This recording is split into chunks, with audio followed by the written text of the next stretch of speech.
We arrived at the campground late that afternoon and set up our small tent near the riverbank.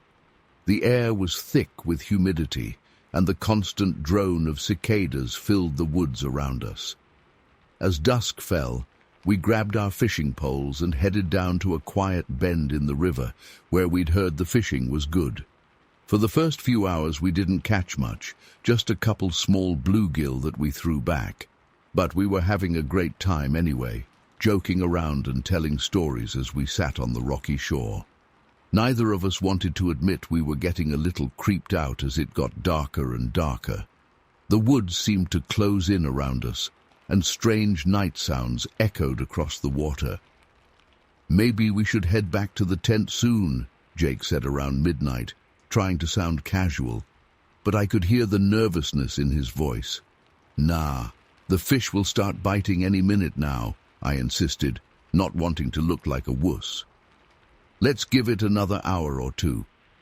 So we stayed, even as a light fog started to roll in off the river.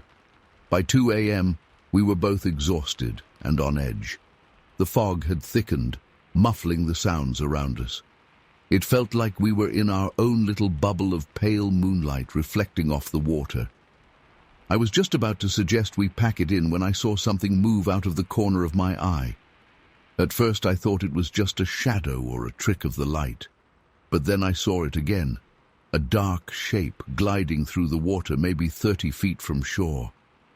"Jake," I whispered urgently, "do you see that?" He was already staring wide-eyed at the river. "What the hell is that thing?" he hissed back. As we watched in stunned silence, the shape drew closer. It was massive, way bigger than any fish or animal I'd ever seen in that river before. It had to be at least 8 or 9 feet long. The head was enormous, easily the size of a car tire, with a flat, ape-like face. But the strangest part was the eyes. They glowed a deep blood red in the darkness. My heart was pounding so hard, I thought it might burst out of my chest. Every instinct was screaming at me to run, but I was frozen in place, unable to look away from the creature. It swam with slow, powerful strokes, barely making a ripple in the water. As it passed directly in front of us, I could see matted grey-black fur covering its body. The shoulders were impossibly broad, like a linebacker's.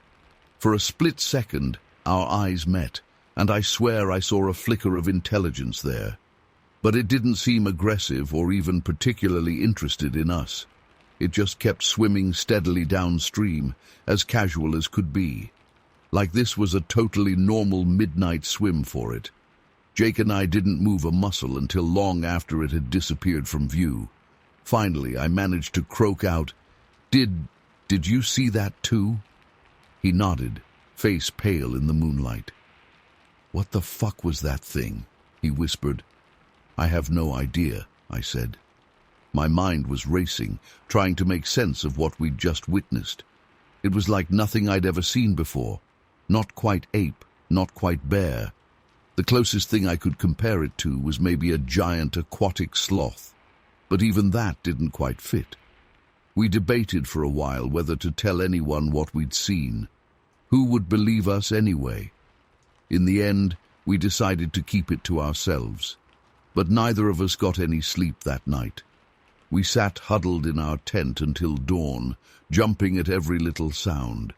The next morning, we packed up our gear in record time and hightailed it out of there. On the drive home, we tried to convince ourselves that maybe we'd imagined it or dreamed it. But deep down, I knew what I'd seen was real. For years afterwards, I scoured books and websites, trying to find any reports of similar creatures, but I never found anything quite like what we encountered that night. Sometimes I wonder if it's still out there, swimming the rivers of Indiana. Other times, I try to tell myself it was just an optical illusion or mass hallucination, but then I'll catch a glimpse of murky water or hear an odd splash, and I'm right back on that riverbank. My heart starts racing, and I scan the surface for any sign of movement. Because I know the truth. There are things in this world that defy explanation. things that lurk in the shadows and haunt the edges of our reality. I don't go fishing at night anymore, and I sure as hell stay away from the Rapkin River.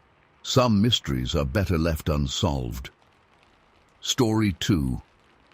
Our convoy had been moving through some rough terrain when one of the trucks broke down. As the low man on the totem pole, I got stuck with guard duty, while the rest of the unit moved on to the next checkpoint. They said they'd be back for me in a few hours. No big deal, I thought. Just me and my rifle keeping watch over a busted truck in the middle of nowhere. At first, the solitude was almost peaceful, just the gentle rustle of wind through the trees and the occasional hoot of an owl.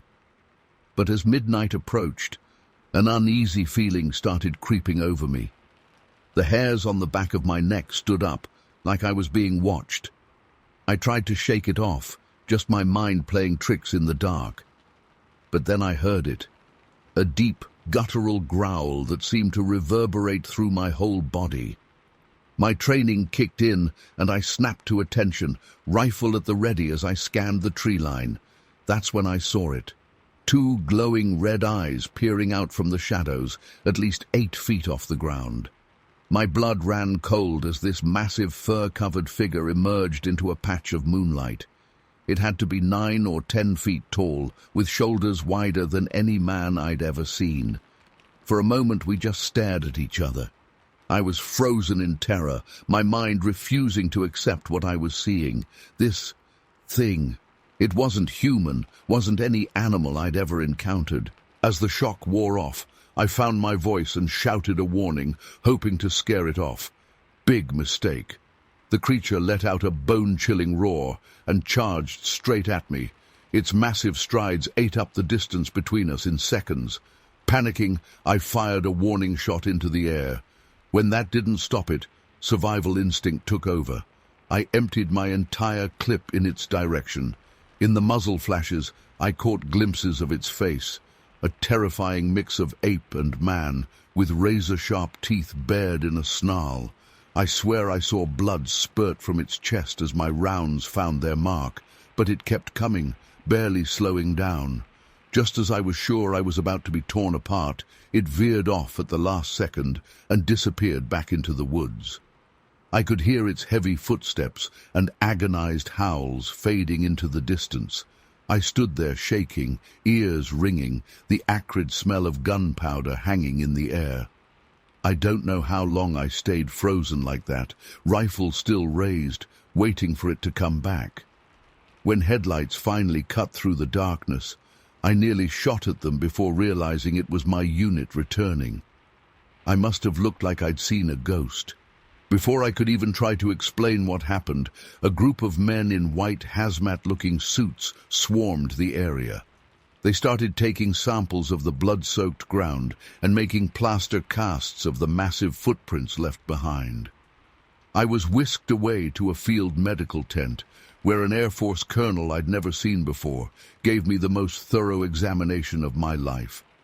They grilled me for hours about every detail of what I'd seen, made me draw sketches, recorded my voice as I described the encounter over and over. Finally, just as the sun was coming up, the colonel sat me down for a debriefing.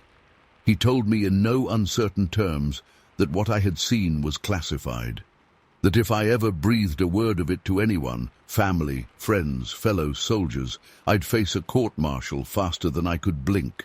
Said it was a matter of national security. They even made me sign a stack of non-disclosure agreements. For years I kept my mouth shut, tried to convince myself it was all some sort of stress-induced hallucination, but I know what I saw that night. The pure, primal terror I felt is seared into my memory. Sometimes I still wake up in a cold sweat, those glowing red eyes haunting my dreams. I don't know why I'm finally sharing this now. Maybe I'm tired of carrying this burden alone. Maybe I hope someone out there has had a similar experience and can help me make sense of it all. All I know is that there are things out there in those woods that defy explanation. Things the government doesn't want us to know about. If you're ever driving through the forests of Washington state late at night, keep your eyes on the tree line. And if you see a pair of red eyes staring back at you, don't hesitate. Run. Run as fast and as far as you can, because whatever that thing was, it's still out there, and next time, it might not let its prey escape. Story 3. I had always thought of Fort Stevens as a peaceful place. Growing up in Oregon, I'd visited the state park many times with my family over the years.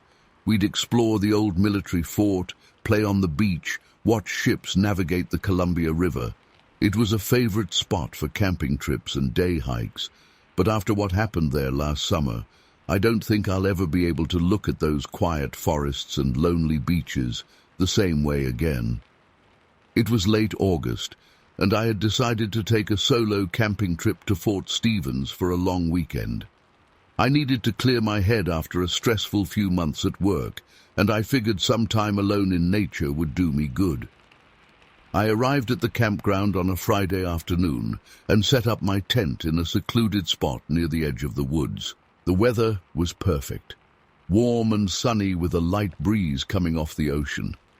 I spent that first day hiking some of the trails and exploring the old military bunkers. As evening approached, I made my way down to the beach to watch the sunset. The sky was painted in brilliant oranges and pinks as the sun sank towards the horizon. I walked along the water's edge, enjoying the sound of the waves and the cries of seagulls overhead. That's when I first noticed something odd. About a quarter-mile down the beach, I saw what looked like an extremely tall figure walking near the tree line. At first I assumed it was just another hiker, but something about the way it moved seemed off. Its gait was smooth yet powerful, covering ground quickly with long strides, and it seemed impossibly large, easily 7 or 8 feet tall. I blinked and squinted, trying to get a better look, but in the fading light it was hard to make out details. The figure disappeared into the trees before I could process what I was seeing. I stood there for a few minutes, staring at the spot where it had vanished and trying to rationalize what I'd witnessed. Maybe it was just a very tall person, or some kind of optical illusion caused by the sunset. I eventually shrugged it off and headed back to my campsite as darkness fell. That night, I had trouble sleeping. The winds had picked up, and the trees creaked and groaned around my tent. I kept thinking I heard footsteps or strange vocalizations coming from the woods, but told myself it was just my imagination running wild. I eventually drifted off into a fitful sleep, filled with unsettling dreams. I woke early the next morning, feeling groggy and on edge. After a quick breakfast, I decided to go for a hike to clear my head. I chose one of the more secluded trails that wound through the dense coastal forest. The trees towered overhead, blocking out much of the morning light. Birds called in the canopy above, and squirrels chattered as they darted across the path. About a mile in, I came to a small clearing, and that's when things took a turn for the truly bizarre. As I stepped into the open space, I caught movement out of the corner of my eye. I turned and saw not one, but 3 massive, hair-covered creatures emerge from the trees on the far side of the clearing. They were unmistakably bipedal, but definitely not human. Each one stood at least 7 feet tall, with broad, powerful builds. Their bodies were covered in thick, dark fur. I froze in place, not daring to move a muscle. My heart was pounding so hard I thought it might burst from my chest. The creatures seemed equally startled by my presence. For a long moment we just stared at each other. I could see intelligence in their eyes, a spark of awareness that was almost human. But there was something wild there too, something ancient and primal. Suddenly, one of them let out a low, rumbling vocalization. It wasn't quite a growl, but it sent chills down my spine. The other 2 responded with similar sounds. Then, moving with surprising grace and speed for their size, they melted back into the forest. I stood there trembling for what felt like an eternity, trying to process what I'd just seen. Part of me wanted to convince myself it was all in my head, some kind of hallucination or waking dream. but I knew deep down that it had been real. I had just encountered a family of Bigfoot. When I finally regained my composure, I turned and practically ran back down the trail towards my campsite. I kept looking over my shoulder, half expecting to see those massive fur-covered forms pursuing me. But the forest was quiet, except for the pounding of my own feet and ragged breathing. Back at my tent, I quickly packed up my gear with shaking hands. There was no way I was spending another night out there. As I threw my backpack in the car, I noticed something that made my blood run cold. There, pressed into the soft earth near my tent, was a massive footprint, easily twice the size of my own foot. I stared at it for a long moment, my mind reeling. Then I jumped in my car and peeled out of there as fast as I could. I've spent months trying to make sense of what happened that day. I've read everything I can find about Bigfoot sightings in the Pacific Northwest. I've even reached out anonymously to a few researchers to share my experience. Part of me still struggles to believe it was real. But then I remember those eyes looking into mine across that clearing, intelligent, curious, and utterly inhuman. And I know with absolute certainty that there are things in this world that defy explanation. I haven't been back to Fort Stevens since that day. I'm not sure I ever will. Those quiet forests and lonely beaches now feel haunted to me.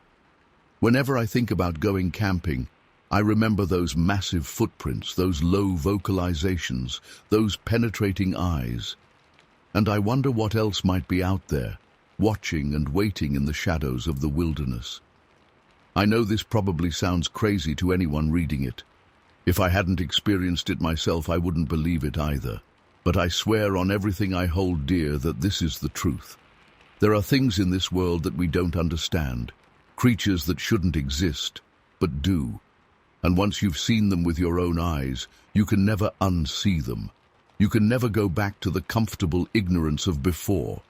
So the next time you're hiking in the forests of the Pacific Northwest, or camping in a secluded spot, or walking alone on a lonely beach at twilight, keep your eyes and ears open. You never know what might be watching you from just beyond the tree line.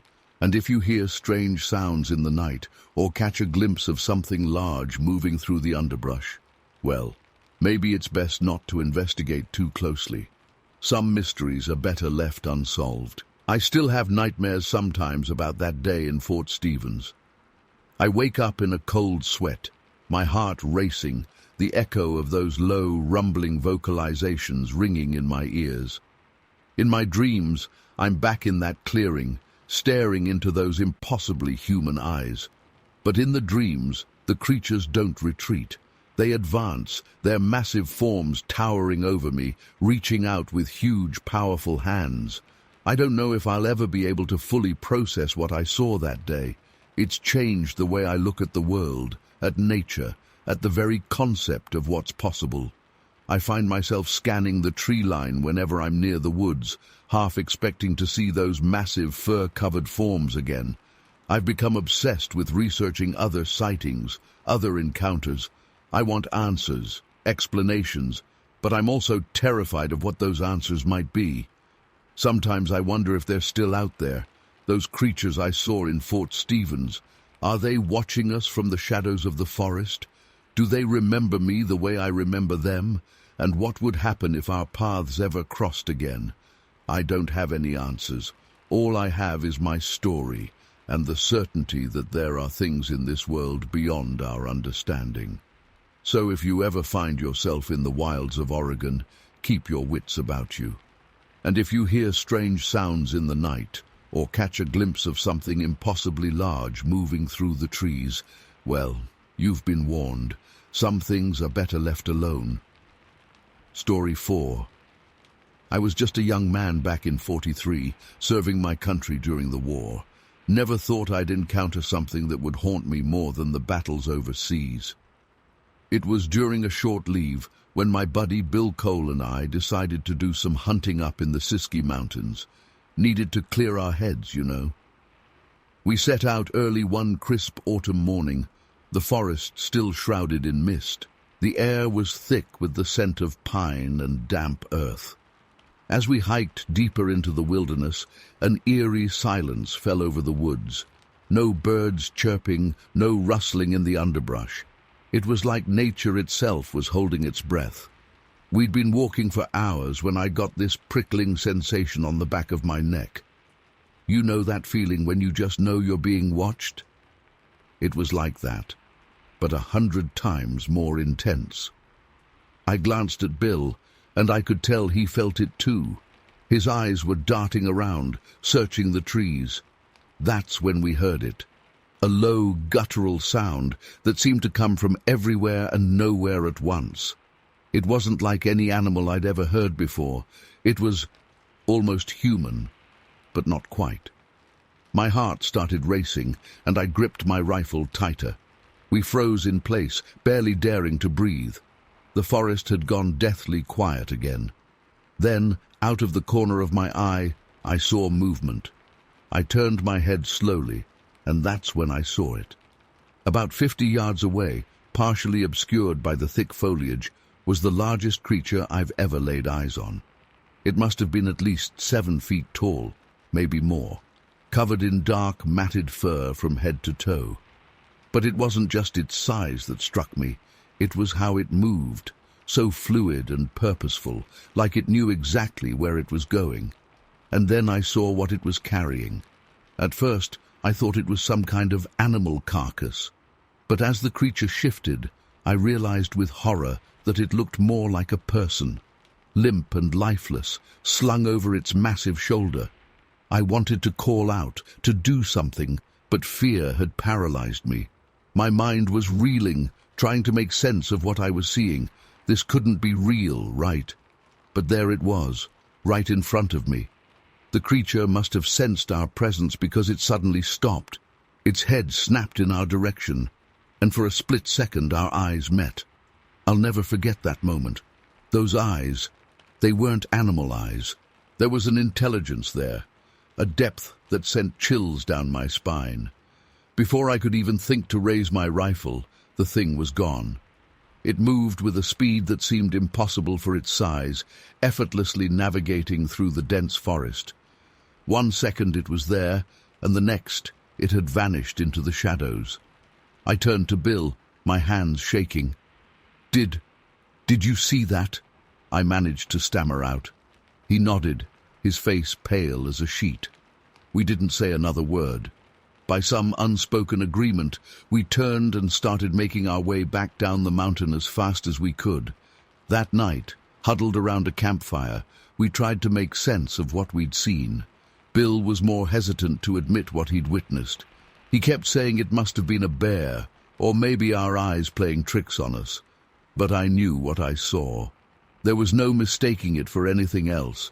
We never went back to that part of the mountains again. How could we? The thought of encountering that creature again. It was too much to bear. For years I kept this story to myself. Who would believe me? But as time went on, I started hearing other stories. Whispers of giant, hairy creatures roaming the wilderness of California, Oregon, and Washington. I've spent countless hours researching, trying to find answers. The more I learn, the more convinced I become that what we encountered that day wasn't just some undiscovered animal. These creatures, whatever they are intelligent. They're strong beyond belief. And most importantly, they're dangerous. I'm an old man now, and I've seen a lot in my life. But nothing compares to that day in the Siskiyou Mountains. It changed me. Changed how I see the world. There are things out there lurking in the dark corners of the wilderness that defy explanation. Things that most people couldn't even begin to imagine. Sometimes late at night I still wake up in a cold sweat, the memory of those eyes boring into me. I can't help but wonder, what if it had decided to come after us that day? What if we had become its prey? I don't know why it let us go. Maybe it was just as surprised to see us as we were to see it. Or maybe it was intelligent enough to know that if it attacked us, more humans would come looking. The thought keeps me up at night. I've never gone public with this story before. Who would believe an old man's tale of a giant, hairy creature in the woods?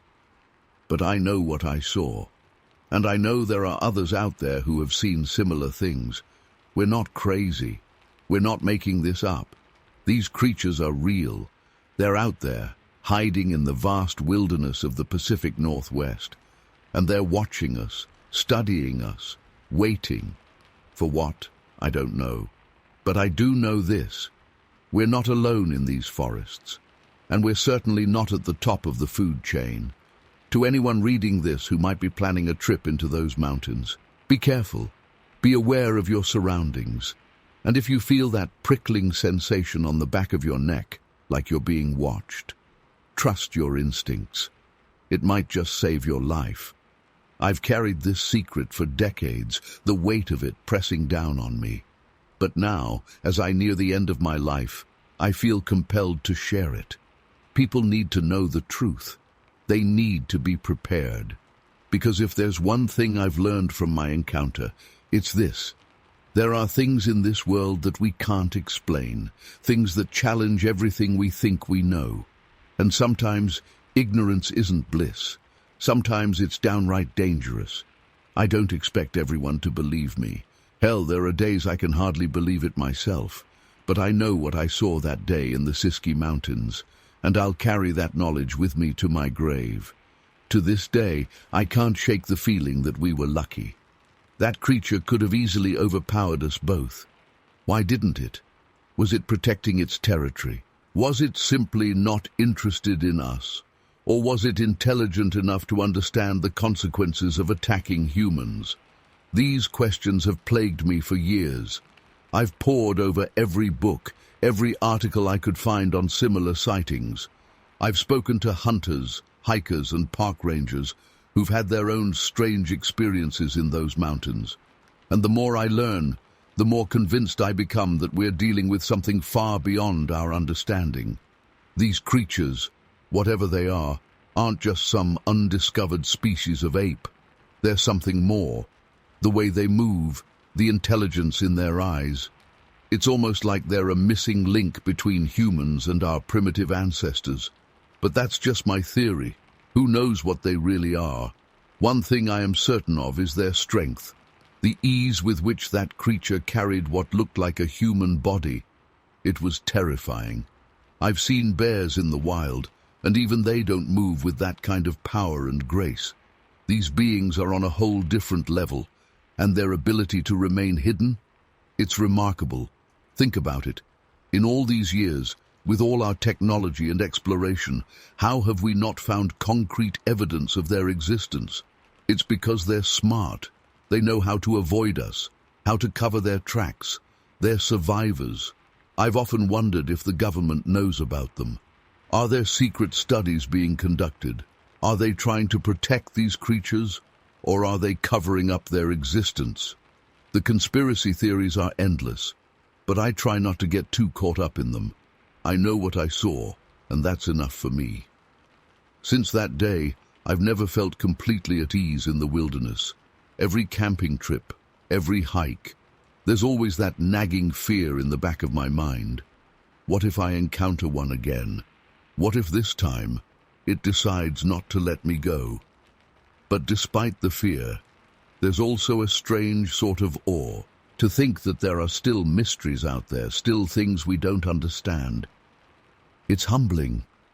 It reminds me of how small we really are in the grand scheme of things. I've thought about going back to those mountains, to try and find evidence, to prove to the world that I'm not crazy. But every time I consider it, I remember those eyes, that raw, primal intelligence, and I realize that some things are better left alone. So I stay here in Fresno, running my safe company. It's a normal life, a far cry from the terror and wonder of that day in 1943. But every now and then, when I look out at the distant mountains, I feel a chill run down my spine, because I know what's out there, and I know that it's watching us, waiting. To anyone who's had a similar experience, you're not alone. Don't let anyone tell you you're crazy or that you imagined it. Trust what you saw. But also, be careful. These creatures are not to be trifled with. They're not some gentle giants from a children's story. They're wild, they're powerful, and they're dangerous. And to those who are skeptical, who think this is just the ramblings of an old man, I hope you never have to find out how wrong you are, because once you've seen what I've seen, you can never unsee it. It changes you forever.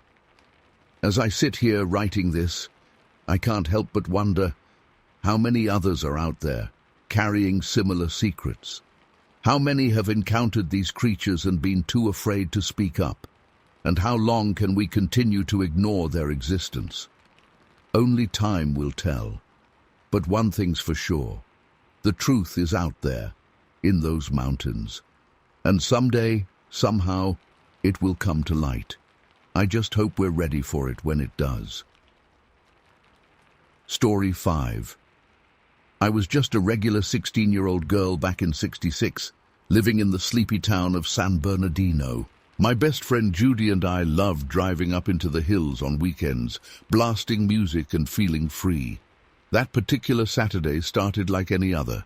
We hopped in my beat-up Chevy and headed for our favorite secluded spot overlooking the valley. The sun was setting as we wound our way up the twisting mountain roads. Judy was fiddling with the radio, trying to find a station that wasn't pure static. I remember thinking how peaceful it was, just us girls surrounded by nature. If only I'd known how quickly that peace would shatter. We pulled off onto a little dirt turnout and killed the engine. For a while we just sat there, chatting and laughing, watching the city lights flicker on in the distance as darkness fell. Then Judy said she needed to pee, so she hopped out to find a bush. I stayed in the car, reapplying my lipstick in the rearview mirror. Suddenly, I heard Judy let out a blood-curdling scream. My heart nearly stopped. I whipped around to look out the back window, and what I saw made my blood run cold. There, illuminated in the fading twilight, was the most terrifying creature I'd ever seen. It was massive, at least 7 feet tall, and covered in thick, matted fur. But this was no bear. It was standing on 2 legs, with long arms that hung down past its knees. The fur was a sickly greenish-brown color, like it was coated in moss and pond scum. And the smell, oh God, the smell. Even inside the car with the windows up, the stench of rotting vegetation and decay hit me like a wave. For a split second, the thing and I locked eyes. Its face was barely visible beneath the matted fur, but I could see its eyes glowing with an eerie yellowish light. I've never felt such primal terror in my life. Every instinct screamed at me to flee. I fumbled for the keys with shaking hands and cranked the engine. Judy came sprinting out of the bushes and dove into the passenger seat, sobbing hysterically. I stomped on the gas and we fishtailed wildly as I swung the car around, spraying gravel everywhere. In the rearview mirror, I saw the creature lurch towards us with shocking speed. Its gait was unnatural, like a cross between a loping animal and a stumbling drunk. Long arms swung as it ran, and I swear I could hear twigs snapping under its massive feet. I floored it down the mountain, taking those hairpin turns way too fast. Judy was practically hyperventilating beside me. I kept glancing in the mirror, terrified I'd see that thing bounding after us. But there was nothing there except darkness. When we finally reached town, I screeched to a halt outside the sheriff's office. We tumbled out of the car, still shaking and crying. The deputy on duty clearly thought we were hysterical teenagers pulling a prank at first, but something in our eyes must have convinced him we'd seen something real. Word spread like wildfire. Within hours, it seemed like half the town knew about the San Bernardino monster. By nightfall, a huge mob had formed to hunt the thing down. I'm talking hundreds of people, maybe 250 or 300. Good old boys with hunting rifles, deputies with shotguns, even a bunch of Marines on leave from Vietnam.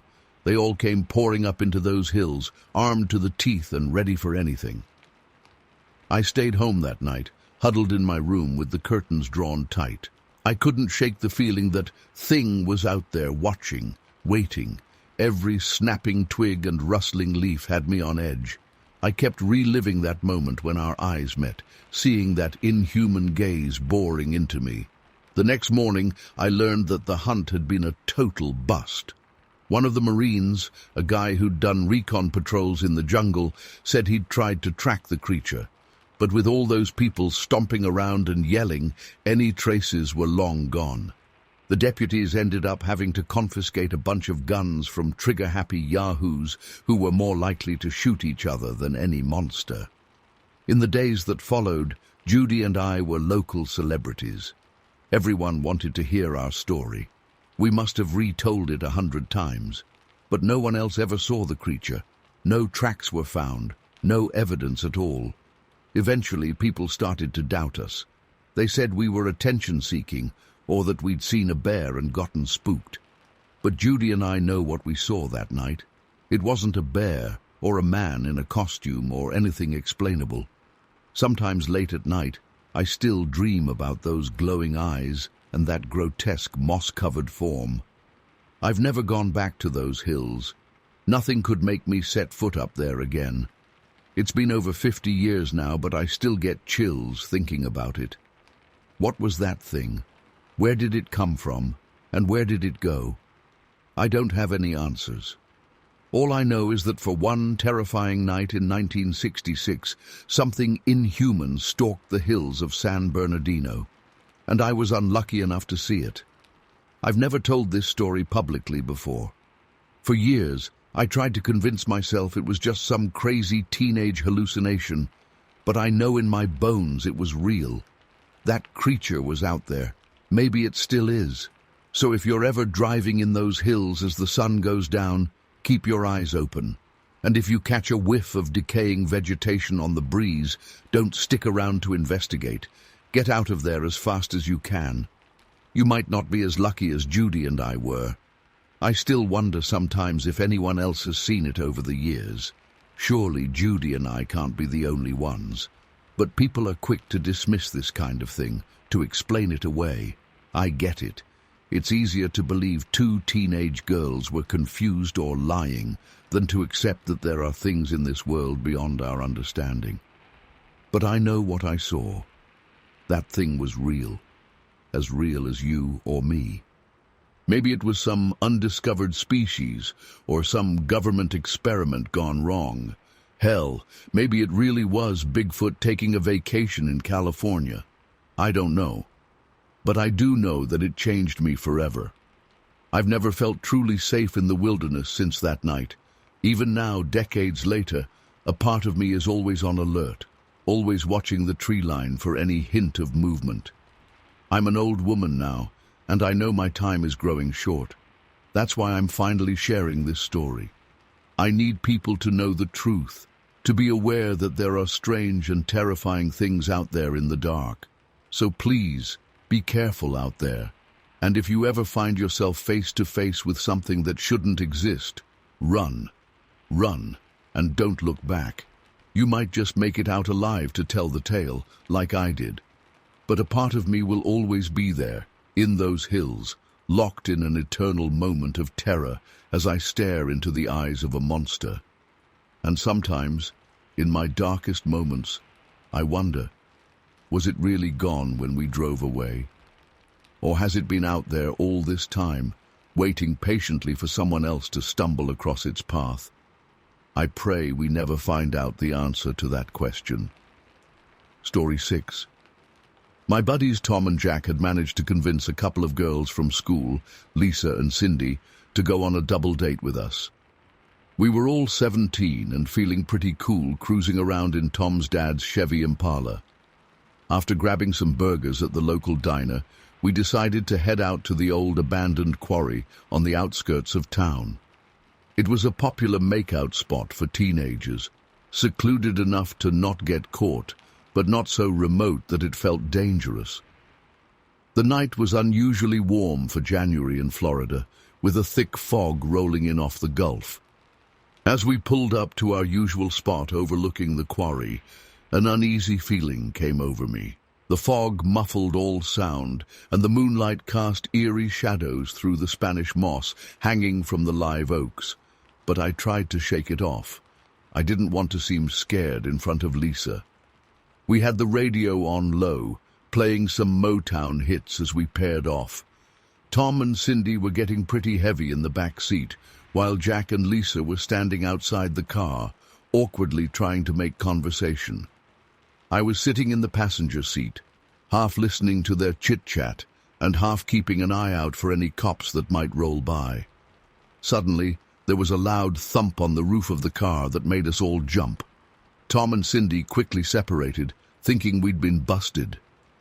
"What the hell was that?" Jack called out, shining his flashlight around. Before anyone could answer, an inhuman shriek pierced the night air. It sounded like a mix between a chimpanzee and a bobcat, high-pitched and guttural at the same time. Lisa screamed and grabbed onto Jack's arm. I'll never forget what I saw next for as long as I live. This thing came bounding out of the fog on all fours. At first glance, it looked almost like a really big chimp, but as it got closer, I could see its skin had a sickly greenish tint, and its eyes, dear God, its eyes were glowing an unnatural yellow, like burning coals. It leapt onto the hood of the car with incredible speed and strength, denting the metal. We all started screaming and scrambling to get inside the vehicle. Tom was fumbling with his keys, trying to get the engine started. The creature pressed its face right up against the windshield, baring rows of razor-sharp teeth. A viscous green slime was oozing from its mouth, leaving sticky trails on the glass. Its clawed hands scrabbled at the windshield wipers, bending them out of shape. I don't know how long we sat there, paralyzed with fear. It felt like hours, but was probably only a few seconds. Finally, Tom managed to get the key in the ignition, and the engine roared to life. He threw the car into reverse and stomped on the gas pedal. The creature lost its grip and tumbled off the hood as we peeled out of there. But it wasn't giving up that easily. As Tom spun the car around, I looked in the side mirror and saw it racing after us on all fours. It was unnaturally fast, easily keeping pace with the car. "Go faster!" Cindy shrieked from the back seat. Tom had the pedal to the floor, but the old Chevy was struggling on the bumpy dirt road. I kept my eyes glued to the mirror, watching in horror as the monster gained on us. Just as we hit the paved road, it made one final lunge for the trunk. Its claws left deep gouges in the paint as it tried to hang on. But Tom swerved hard, sending it flying off into the underbrush. We tore down the highway back towards town, all of us too terrified to speak. Lisa was sobbing quietly, while Cindy kept muttering, "Oh my God," over and over. Jack looked like he was in shock, just staring blankly out the window. As the adrenaline started to wear off, we tried to make sense of what we'd seen. "Maybe it was just some guy in a costume trying to scare us," Tom said weakly, but none of us believed it. The raw animal ferocity and inhuman strength we'd witnessed couldn't have been faked. We debated what to do next. Part of me just wanted to go home and pretend it never happened, but we knew we had to report it to someone. There was a big winter formal dance happening at the high school gym that night. We figured there'd be cops there to keep an eye on things, so we decided to head there. As we pulled into the school parking lot, I noticed greenish slime still coating parts of the windshield and hood. There were also deep claw marks gouged into the trunk and roof. At least we had some physical evidence to back up our story. We must have looked like quite a sight bursting into the gym, disheveled, wild-eyed, and covered in bits of leaves and dirt from our mad dash through the woods. The music screeched to a halt, and everyone turned to stare at us. We quickly found Officer Reynolds, who was chaperoning the dance. He took us into a side room to hear our story. At first, he was skeptical, thinking we were pulling some kind of prank. But as we recounted the details, finishing each other's sentences in our rush to get it all out, I could see doubt creeping into his eyes. When we showed him Tom's car, he got real quiet. He ran his fingers over the claw marks and examined the greenish residue. "I've never seen anything like this," he muttered. Word had spread quickly through the dance, and soon a crowd had gathered around us in the parking lot. That's when Mrs. Right Now showed up. She was a local journalist, known for covering weird phenomena and urban legends for the town paper. She interviewed each of us separately, pressing for specific details about what we'd seen. I was impressed by how seriously she took our story. She didn't scoff or try to explain it away like I expected. Instead, she asked thoughtful questions and took copious notes. After talking to all of us, Mrs. Right Now pulled Officer Reynolds aside. I couldn't hear everything they were saying, but I caught phrases like remarkably consistent accounts and genuine fear response. By this point, it was well past midnight, and we were all exhausted. Officer Reynolds told us to go home and get some rest. He said he'd follow up with us in the morning to take official statements. Mrs. Right Now asked if she could meet with us again too, to dig deeper into our experience for her article. As we drove home in silence, my mind was reeling.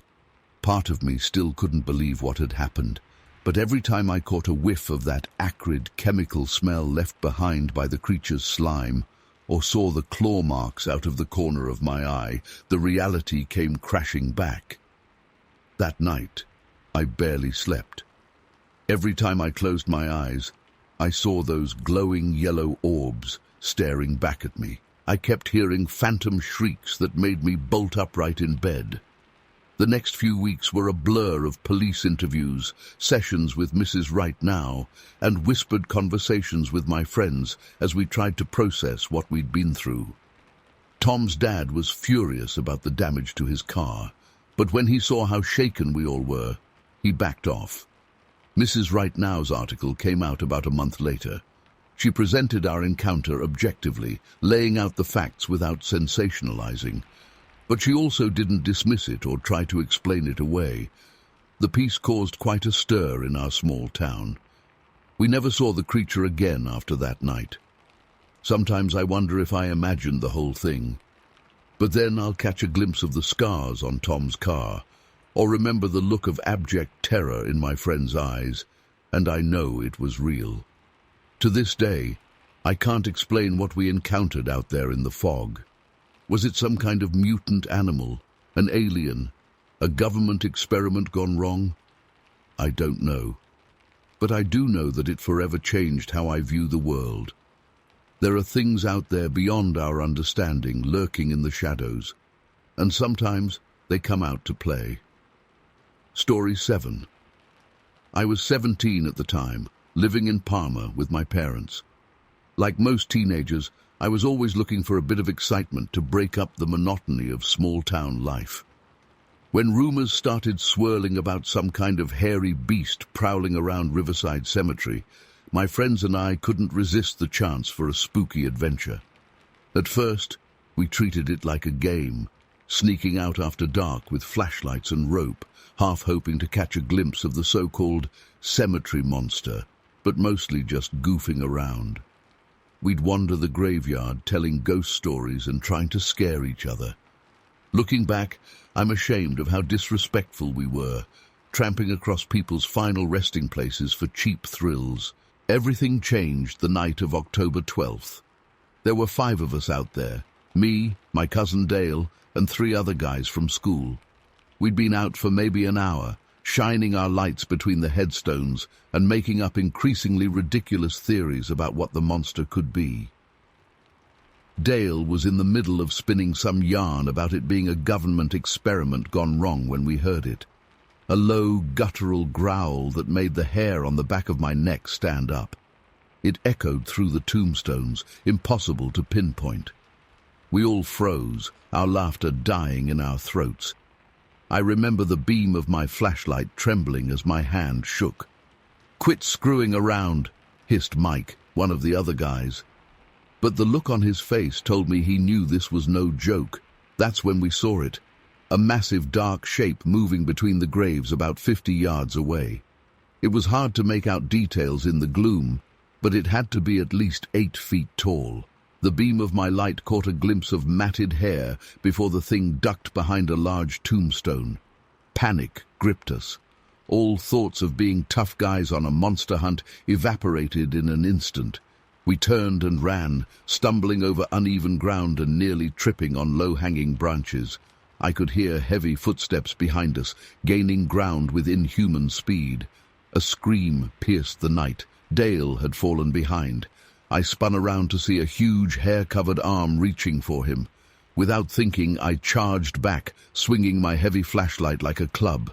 It connected with something solid, and I heard a grunt of pain, but in the chaos, I couldn't tell if it was the creature or Dale. Somehow we made it to the cemetery gates, spilling out onto the street in a tangle of flailing limbs. We didn't stop running until we reached Mike's house several blocks away. It was only then, as we stood panting on the front porch, that I noticed Dale's jacket was in tatters, long claw marks ripped through the fabric. We were rattled to the core, but hesitant to tell anyone what had happened. Who would believe a bunch of teenagers claiming to have been chased by a monster? We swore each other to secrecy, making up a story about Dale's jacket getting caught on a fence to explain the damage. But word got out anyway. Within days, the whole town was buzzing with talk of the Riverside Cemetery monster. More sightings were reported. A waitress at the diner swore she saw a huge, hair-covered figure digging through the dumpsters out back one night. An old man claimed it had raided his chicken coop. The logical part of my brain tried to explain it away. Maybe it was just a big bear that had wandered down from the mountains, or some sick prank by college kids in a costume. But deep down, I knew what I'd seen that night was like nothing in nature. Curiosity got the better of me. I started asking around, trying to piece together the mystery. That's how I met Grace Lewis, who managed a restaurant near the cemetery. She had her own theory about the creature's origins. "It ain't no monster," Grace told me as she refilled my coffee cup. "Just a man, a big hairy son of a bitch, but a man all the same. Used to live in them tunnels by the graveyard." She went on to explain that there was a network of old drainage tunnels running under that part of town. Apparently, a homeless man had been living in them for years. A huge guy, well over 6 feet tall and pushing 400 pounds, covered in thick body hair. The locals knew about him, but mostly left him alone. "Construction on that new highway must have flushed him out," Grace mused. "Poor bastard probably don't know where else to go." It was a plausible explanation, I had to admit, but it didn't quite fit with what I'd seen. The thing in the cemetery had moved with an animalistic grace, more like an ape than a man. And those eyes. In the split second my light had caught them. They'd gleamed with an intelligence that sent chills down my spine. The sightings continued throughout that fall. Search parties combed the woods and cemetery, but turned up nothing conclusive. Just some strange tracks and tufts of coarse hair caught on branches. The local paper dubbed it the Cleveland Sasquatch, much to the annoyance of serious Bigfoot researchers who insisted the creature couldn't be that far east. As for me and my friends, we steered clear of the cemetery after dark. The adventure we'd gone looking for had turned out to be far more than we bargained for. Sometimes late at night, I'd lie awake listening to the wind in the trees outside my window, wondering if that low growl was just my imagination. Winter came early that year, and the sightings tapered off. By spring, the whole thing had faded into local legend, just another spooky story to tell around campfires. Life went on.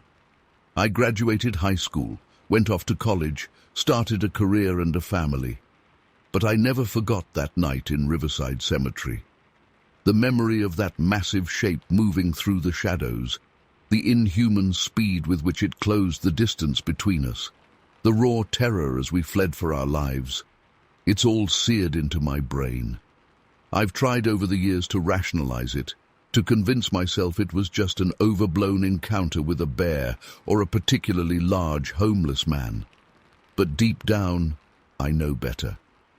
There are things in this world that defy explanation, creatures that lurk just beyond the edge of what we consider possible. I don't go looking for monsters anymore. But sometimes, when I'm driving past that stretch of woods late at night, I can't help but peer into the darkness between the trees. And I wonder, is it still out there, watching and waiting? Or was it just a fleeting glimpse into a reality we're not meant to understand? All I know for certain is that my worldview changed forever on that autumn night in 1968. There are mysteries in this world far stranger and more terrifying than most people realize. And sometimes, if you go looking for adventure in the dark, you might just find it. Story 8. I was just a young guy back in '68, fresh out of high school and eager to explore the great outdoors. My buddy Don and I decided to take a camping trip up in the Siskiyou Mountains near Mount Ashland, Oregon. We'd heard it was beautiful country up there, perfect for hiking and getting away from the craziness of San Francisco for a while. We packed up Don's old pickup truck with our gear, tents, sleeping bags, cooler full of beer and food, and of course our rifles. You never knew what kind of wildlife you might run into out in those remote mountains. Little did we know just how wild things were about to get. We arrived at our campsite late in the afternoon on a Friday in early May. The weather was perfect, warm and sunny during the day, but still cool enough at night that a campfire felt good. We set up our tents in a small clearing surrounded by towering pines and firs. A babbling creek ran nearby, the sound of the water soothing and peaceful. That first evening was uneventful. We grilled up some burgers, drank a few beers, and turned in early, worn out from the long drive. I remember drifting off to sleep, listening to the wind in the trees, and thinking how nice it was to get away from the city for a while. I woke up suddenly in the middle of the night. At first I wasn't sure what had roused me.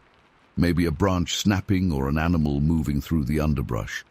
But then I heard it again, a deep, guttural vocalization, unlike anything I'd ever heard before. It wasn't a bear or a mountain lion. This sound sent chills down my spine. I unzipped my tent and peered out into the moonlit clearing. That's when I saw it, a massive dark shape moving at the edge of the trees. My heart started racing. This thing was huge, at least 8 feet tall, and built like a linebacker, but it wasn't human. The proportions were all wrong. Long arms, sloping forehead, covered in what looked like dark fur.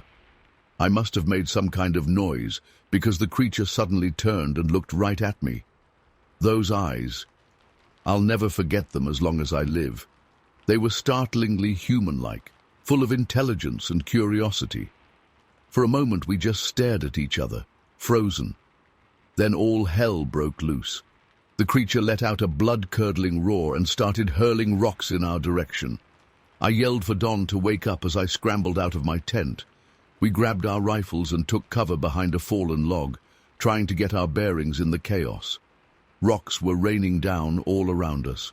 One smashed into a tree trunk nearby with such force that it left a visible dent in the bark. This thing was incredibly strong.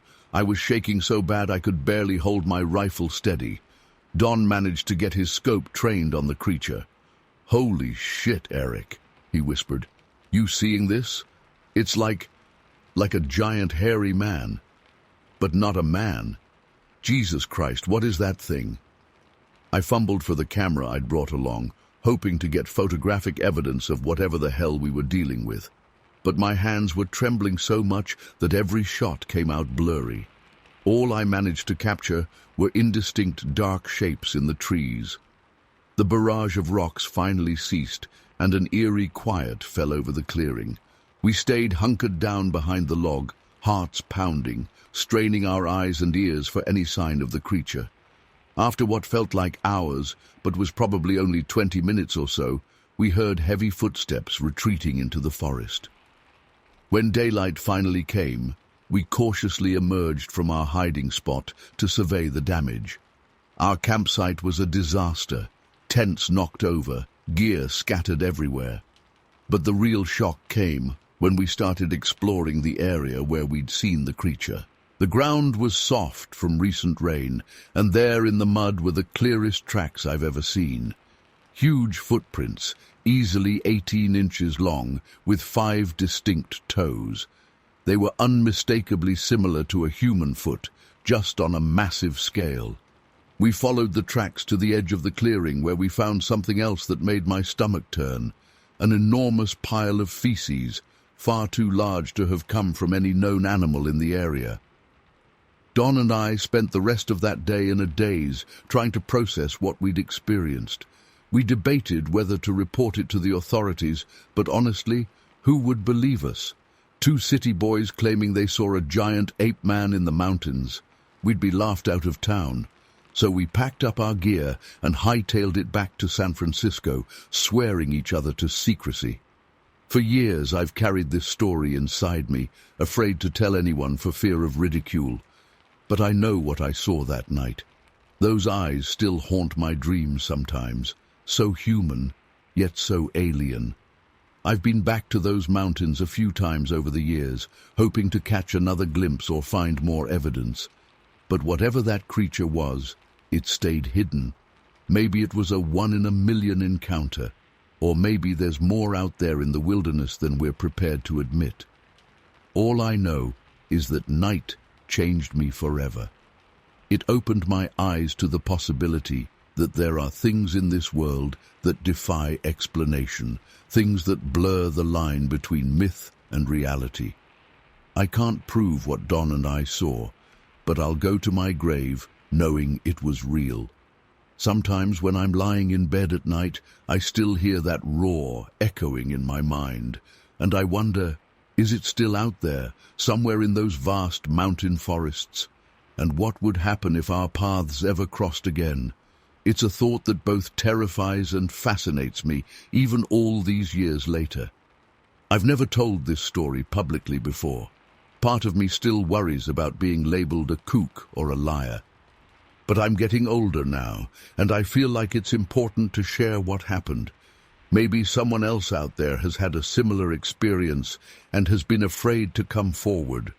Or maybe this will inspire others to keep an open mind about the mysteries that still exist in our world. Looking back, I wish I'd been able to get clearer photos or collect more concrete evidence. But in the moment, we were just 2 terrified kids trying to survive what felt like an impossible situation. The fear and adrenaline were overwhelming. I've spent countless hours researching similar encounters over the years, trying to make sense of what we saw. There are so many stories out there, some clearly hoaxes, but others from seemingly credible witnesses describing creatures remarkably similar to what Don and I encountered. The details of that night are seared into my memory. The musty animal smell that filled the air, the way the creature moved, powerful yet surprisingly agile for its size, the intelligence in those eyes, so much more than a simple beast. Sometimes I wonder if we inadvertently wandered into its territory that night. Was it just trying to scare us off? Or was it as curious about us as we were about it? There are so many unanswered questions. I know this story sounds crazy. If someone had told me this before that camping trip, I probably would have thought they were nuts or on drugs. But I know what I saw. It was real, it was terrifying, and it fundamentally changed how I view the world and the mysteries it still holds. To this day, I get a little nervous camping in remote areas. Every snapping twig or rustling bush makes me wonder, is it back? At the same time, part of me longs for another encounter, a chance to maybe communicate or understand this creature better. I don't expect everyone to believe my story, but I hope that sharing it might encourage others to keep an open mind about the unknown. There's still so much we don't understand about the natural world and the creatures that inhabit it. Who knows what other mysteries are out there, just waiting to be discovered. Story 9. It was late September, and I'd put in a long day out in the fields. My body was aching, and all I wanted was to get home, grab a cold beer, and crash on the couch. I hopped on my old Harley and started making my way back into town as the sun was setting. The air had that crisp fall feeling, and I remember thinking how nice it felt after sweating all day in the heat. I was cruising down the back roads, enjoying the cooling air on my face. As I got closer to town, I passed by Camp Kiwanis. It's this summer camp for kids that sits empty most of the year. Always kinda gave me the creeps when it was deserted like that. Anyway, I was riding past the camp when something caught my eye off to the side of the road. At first I thought it was just a shadow from the trees or something, but then I realized it was moving. I slowed down a bit, squinting to try and make out what it was in the fading light. For a second, I wondered if some of the local kids were playing a prank. You know, dressing up in a costume to scare people driving by. Wouldn't be the first time the high school boys got up to some hijinks out here. But as I got closer, I realized this was way too big to be some teenagers in a costume. This thing was massive. I'm talking 10, maybe 12 feet tall. And it wasn't just standing there. It was moving towards the road, towards me. My blood ran cold. I knew this wasn't right. This wasn't normal. Every instinct in my body was screaming at me to get the hell out of there. I was about to gun it when the thing let out this sound. I don't even know how to describe it. It was like a scream, but not human. High-pitched and guttural at the same time. Made the hair on the back of my neck stand up. And then it raised its arms out to the sides, like it was trying to make itself look even bigger, which was terrifying, because this thing was already gigantic.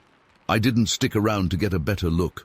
I twisted that throttle so hard I thought it might snap off. My bike roared as I took off down that road faster than I've ever ridden before.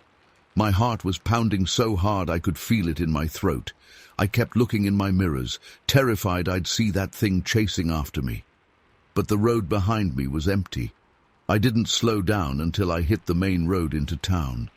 My hands were shaking so bad I could barely keep hold of the handlebars. I pulled over at the first gas station I saw, needing a minute to catch my breath and try to process what the hell just happened. As I sat there, gulping down air and willing my heart rate to slow, I tried to make sense of what I'd seen. It was so dark, and everything happened so fast. I couldn't say for sure if the thing was covered in fur or not. But I know it wasn't a bear or any other animal I've ever seen. And it sure as hell wasn't human. The shape of it, the way it moved. It was like nothing I've ever encountered before. And that sound it made, Jesus, I still hear it in my nightmares sometimes. I must have sat there for a good 20 minutes before I felt steady enough to ride the rest of the way home. I kept the radio on loud and all the lights on in my apartment that night. Didn't get a wink of sleep. The next day, I was tempted to call in sick to work, but I knew I'd just sit around obsessing over what happened if I stayed home. So I forced myself to go in, hoping the familiar routine would help settle my nerves. Big mistake. I was a mess all day, jumpy, distracted, constantly looking over my shoulder. My co-workers kept asking if I was okay. I made up some story about having a stomach bug, but I could tell they weren't buying it. On my lunch break, I overheard a couple guys talking about some strange noises they'd heard out by the camp the night before. My blood ran cold. I wanted to ask them for details, but I was scared of what I might find out. And honestly, I was worried they'd think I was crazy if I told them what I saw. The rest of the week was rough. I took the long way home, avoiding that stretch of road entirely. Couldn't bring myself to ride my bike either. Something about being out in the open like that made me feel too vulnerable. I carpooled with a buddy instead, making up some excuse about my bike being in the shop. As the days passed, I kept expecting to hear something on the local news. Surely other people must have seen this thing too, right? But there was nothing. No reports of strange sightings, no warnings to be on the lookout. It was like it never happened. Part of me started to wonder if I'd imagined the whole thing. Maybe I was more tired than I realized that night. Maybe my eyes were playing tricks on me in the dark. But then I'd remember that scream, that unmistakable feeling of terror, and I knew it was real. I tried talking to my girlfriend about it, but she just laughed it off, said I must have seen a bear or something and gotten spooked. I wanted to believe her, to have a rational explanation. But deep down, I knew what I saw wasn't any normal animal. As weeks turned into months, the memory of that night started to fade a bit. I still avoided that road when I could, but the constant fear began to subside. I started riding my bike again, though never after dark. But every now and then, something will trigger the memory. A shadow in the woods as I'm driving home, an unexplained noise in the night, and suddenly I'm right back there, heart racing, adrenaline pumping, face to face with something I can't explain. I've tried researching similar encounters online, found some stories that sound a lot like what I experienced. Some people call it Bigfoot or Sasquatch. I don't know what to believe anymore. All I know is what I saw that night was real, and it changed me. I'm more cautious now, especially when I'm out in rural areas. I pay attention to my surroundings in a way I never did before, and I've developed a healthy respect for the unknown. There are things out there we can't explain, things that defy our understanding of the world. I don't talk about it much anymore. Most people either don't believe me or think I'm exaggerating. But I know what I saw. And I know that somewhere out there, in the forests around Walla Walla, there's something big, something scary, something not natural. Sometimes I think about going back out there, trying to find some evidence of what I saw. But then I remember that sound, that massive shape in the darkness, and I decide it's better left alone. Whatever it was, it didn't hurt me that night. And I sure as hell don't want to give it a second chance. So I go about my life, trying to act normal. But I'm always aware now that the world is a stranger, more mysterious place than I ever realized. And sometimes, when I'm driving home late at night and I pass by a dark patch of woods, I can't help but wonder, is it out there, watching? And what would happen if I ever came face to face with it again? I don't have any answers. All I know is what I experienced that night was real. And it's something I'll never forget, no matter how much I might want to. Story 10.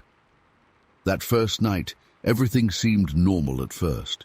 We had a nice campfire, roasted some marshmallows, and turned in around 10 p.m. I must have dozed off pretty quickly, but sometime in the middle of the night, I jolted awake. There was this loud clanging sound coming from right outside our tent, like something was messing with the bag of soda cans we'd left out. I nudged my husband awake, whispering urgently, "Do you hear that? Something's out there." He listened for a second, then just mumbled that it was probably raccoons and rolled back over. But I couldn't shake this feeling that it wasn't just some small animal. The sounds were too loud, too deliberate. I lay there rigid, straining my ears. The clanging stopped after a few minutes, but then something else started. At first, I thought I was imagining it. These faint, distant screams. They were unlike anything I'd ever heard before.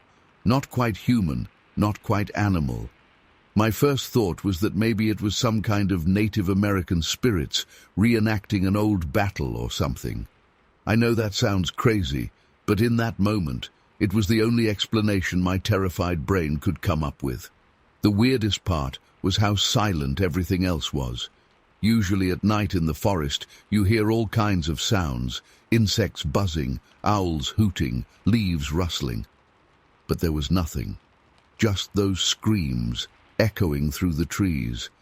They seemed to be coming from about a mile away, and there was this strange pattern to them. It was like a call and response. One scream would ring out, then a pause, then another would answer from a different direction. This went on for what felt like hours, though it was probably only 20 or 30 minutes. I wanted to wake my husband again, but I was honestly too scared to move. I just lay there, heart pounding, praying for it to stop. Eventually it did, and I must have fallen back asleep from sheer exhaustion. The next morning, I half expected to find our campsite torn apart. But when we unzipped the tent, everything looked normal. The bag of cans that I'd heard being rattled was sitting there undisturbed. It was like nothing had happened at all. I tried to tell my husband about what I'd heard, but he just brushed it off. Said I must have been having vivid dreams or something. But I knew what I'd heard was real. The memory of those sounds stayed with me, crystal clear. It wasn't until years later that I finally got some validation. I was watching a documentary about Bigfoot, and they played some recorded vocalizations. As soon as I heard them, chills ran down my spine. They were almost identical to what I'd heard that night in Ocala. Suddenly, everything clicked into place. The loud noises by our tent, like something big was moving around. The eerie silence in the forest, as if all the animals were hiding. And those unforgettable screams. I became convinced that what we'd encountered that night was a Bigfoot, or maybe even a family of them. Looking back, I never felt directly threatened. It was more like they were curious about us, checking out our campsite. But the experience left a lasting impression on me. Even now, whenever we go camping or hiking, I'm always a little on edge, listening for those distinct vocalizations. My husband and I were actually getting ready to move to a more rural area in Bradford County around that time. I remember joking with him that my Bigfoot radar would be on high alert once we settled in. He still thinks I'm a little crazy for believing in all this, but he humors me. I've never had another experience quite like that night in Ocala, but I'll never forget it. Sometimes I wonder if those creatures are still out there, moving silently through the forest, only revealing themselves to a lucky or unlucky few. All I know is that there are things in this world that we can't explain, and I'm certain I encountered one of them that night.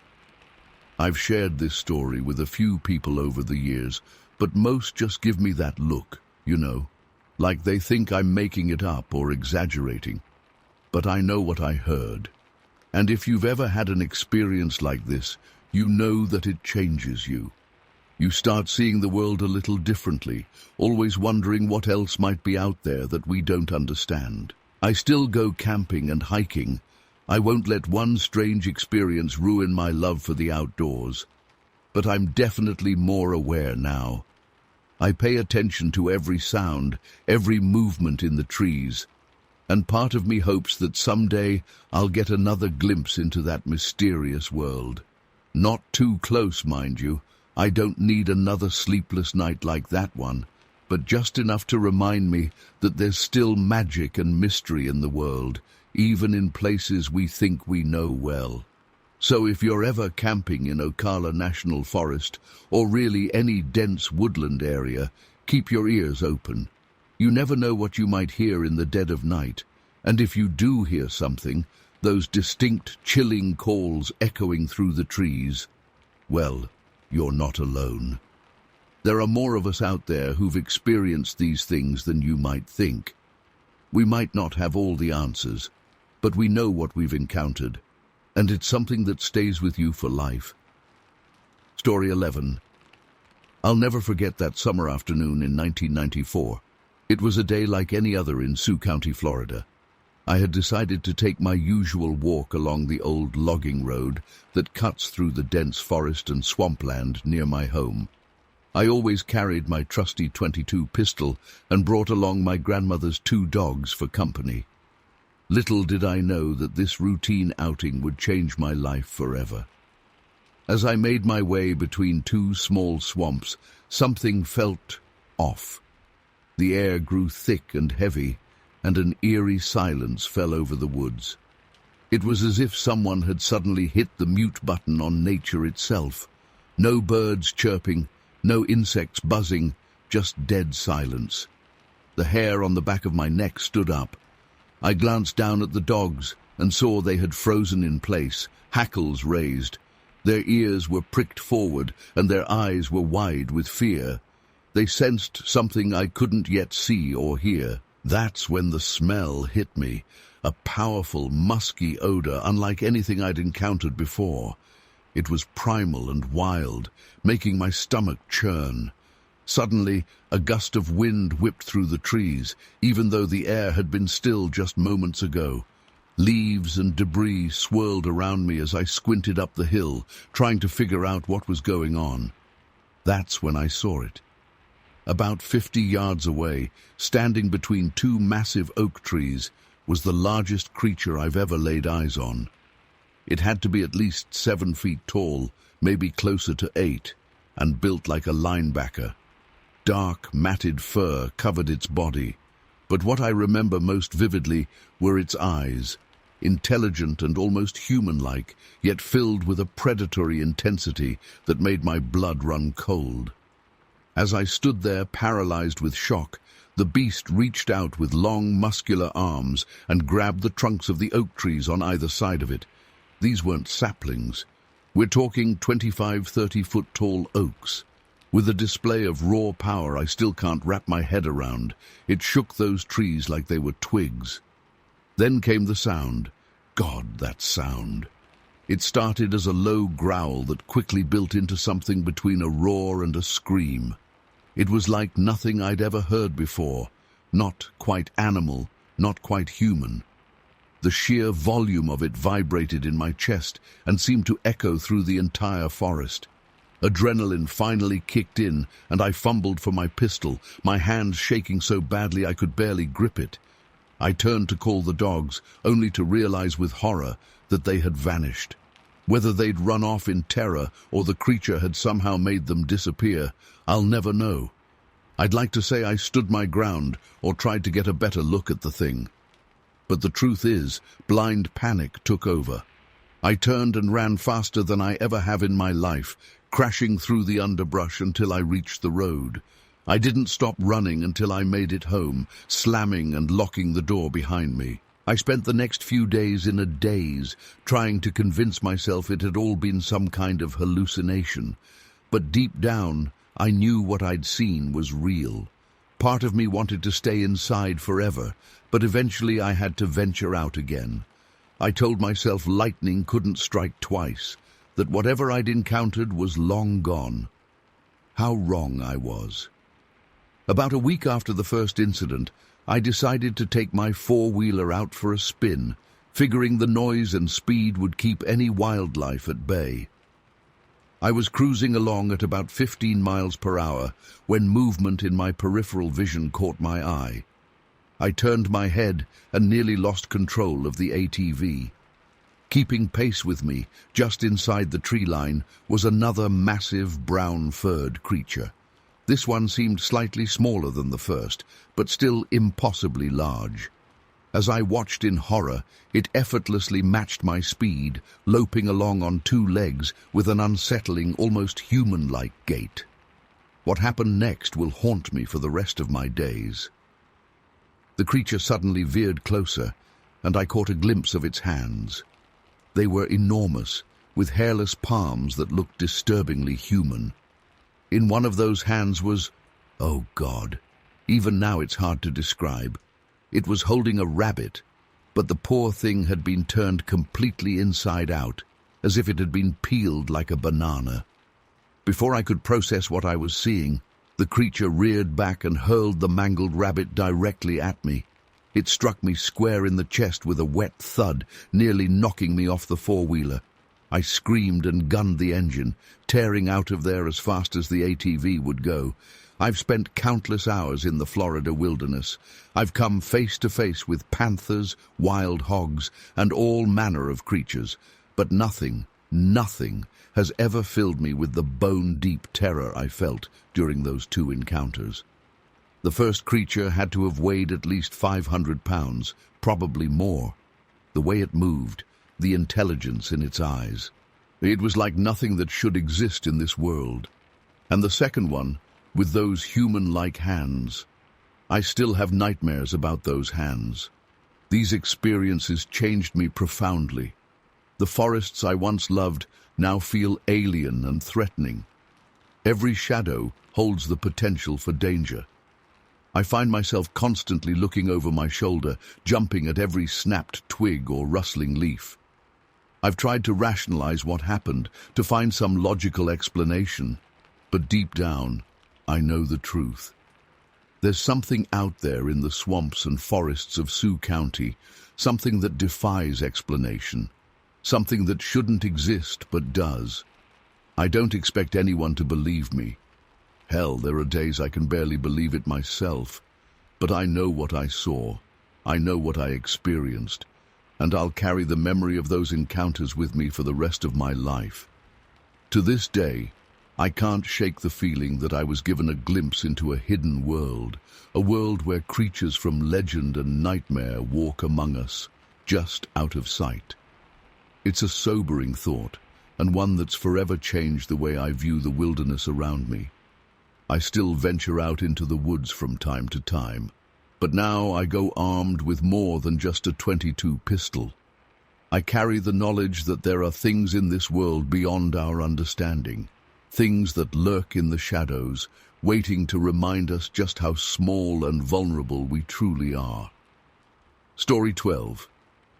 We got to the park entrance around 4 a.m., exhausted but excited. The plan was to catch a quick nap before exploring. We found a quiet spot near a dumpster in the pine habitat area and settled in for some shut-eye. I dozed off pretty quickly, the long night at the club catching up with me.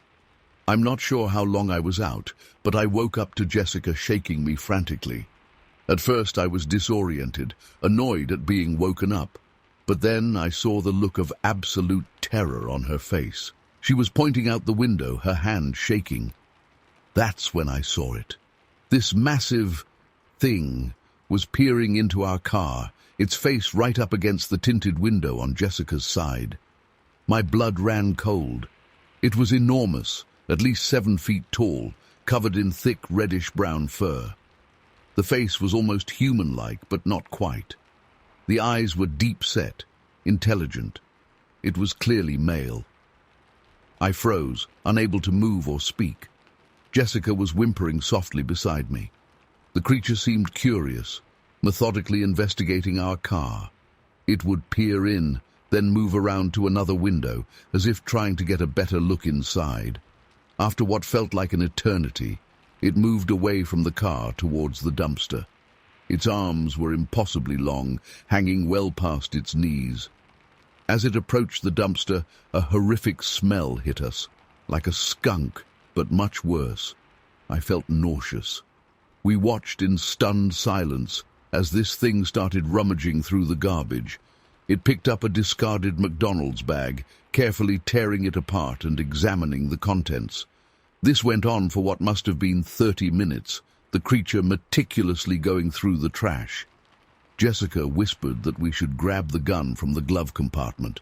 I knew she kept one for protection, but I was terrified that any movement or noise would draw its attention. I quietly told her no, that we should just stay still and wait it out. Every so often it would turn and look back at our car. I swear it knew we were in there, watching it, but it never made any aggressive moves towards us. It just kept methodically searching through the trash, as if looking for something specific. As the sky started to lighten with the approaching dawn, the creature suddenly stopped what it was doing. It stood up to its full height. God, it was massive, and started walking towards the swamp. Within moments, it had disappeared into the landscape, blending seamlessly into the wilderness. Jessica and I sat there in shock for a long time, trying to process what we'd just seen. When we finally worked up the courage to leave the car, the smell was still lingering in the air. We saw the torn McDonald's bag and other garbage strewn around the dumpster. We debated what to do. Part of me wanted to just get the hell out of there and never speak of it again. But we decided to report it to the park rangers. Their reaction was not what I expected. They seemed almost bored by our story. One of them casually asked if we'd managed to get any photos or if we'd tried to shoot it. When we said no, He just shrugged and said something like, "Yeah, we get reports like this sometimes. Probably just a bear." But I knew what I saw. That was no bear. The way it moved, the intelligence in its eyes. It was something else entirely. Something that shouldn't exist. For years, I kept this experience to myself. I was afraid people would think I was crazy or making it up. But it changed me. I became obsessed with researching cryptozoology, trying to find any other reports of similar creatures in Florida. I've since learned that the Everglades are full of mysteries. There are parts of that wilderness that have never been fully explored. Who knows what could be living out there, hidden from human eyes? That night in the Everglades shattered my understanding of the natural world. It opened my eyes to the possibility that there are things out there we can't explain, creatures that defy scientific categorization. Sometimes I wonder if that creature is still out there, roaming the swamps and forests of Florida. I wonder if anyone else has seen it, if there are others like it. But mostly, I'm just grateful that it seemed more curious than aggressive that night. Because if it had wanted to harm us, there's no doubt in my mind that it could have. I still love nature and enjoy hiking, but I'll never look at the wilderness the same way again. Every time I'm in a remote area, part of me is on high alert, wondering what might be watching from just beyond the tree line. That night in the Everglades taught me that the world is far stranger and more mysterious than we could ever imagine. Story 13. We arrived at the campground on Friday afternoon and set up our tent in a secluded spot near the edge of the woods. The weather was perfect, crisp and cool but not too cold. We bought some firewood from the camp store and spent the evening grilling steaks, drinking beer, and playing cards by the campfire. It was such a peaceful, enjoyable night. We stayed up late, talking and laughing until about 3 a.m. before finally crawling into our sleeping bags. I've always been a light sleeper, so even though I was exhausted, I found myself lying awake while my girlfriend dozed off immediately. At first, everything was quiet except for the usual nighttime forest sounds, crickets chirping, leaves rustling in the breeze. Then I started hearing what sounded like raccoons rummaging around our campsite, probably trying to get into our coolers. I wasn't too worried about it. We'd secured our food pretty well. But then something changed. It was like someone had flipped a switch, and suddenly the forest went completely, unnaturally silent. No crickets, no rustling leaves, nothing. The hairs on the back of my neck stood up. That's when I noticed the smell. This pungent, musky odor like a skunk, but somehow worse. It was so strong I could taste it. I was lying on my back, staring up at the tent ceiling, when a shadow fell across the wall. My heart started pounding. Whatever was casting that shadow was huge, way bigger than a person, and it was clearly bipedal, moving on 2 legs. I held my breath, trying not to make a sound. That's when I heard it, this low, guttural grunting noise unlike anything I'd ever heard before. It wasn't a bear. I'd encountered black bears while hiking before, and this was totally different. The grunts had an almost human quality to them, but distorted and unnatural. I wanted to wake my girlfriend, but I was paralyzed with fear. Plus, some irrational part of my brain thought that if I stayed perfectly still and quiet, maybe the thing wouldn't notice us. So I just lay there, rigid with terror, as the grunting and heavy footsteps circled our tent over and over. This went on for what felt like hours, though it was probably only 20-30 minutes. Eventually, the noises started to move away from our campsite, fading into the distance. But I didn't sleep a wink for the rest of the night. I just lay there, heart racing, straining my ears for any sound of the creature returning. When the sun finally came up, I practically leapt out of the tent. My girlfriend was just waking up, completely oblivious to what had happened during the night. I didn't want to freak her out, so I didn't say anything right away. But then we saw the state of our campsite.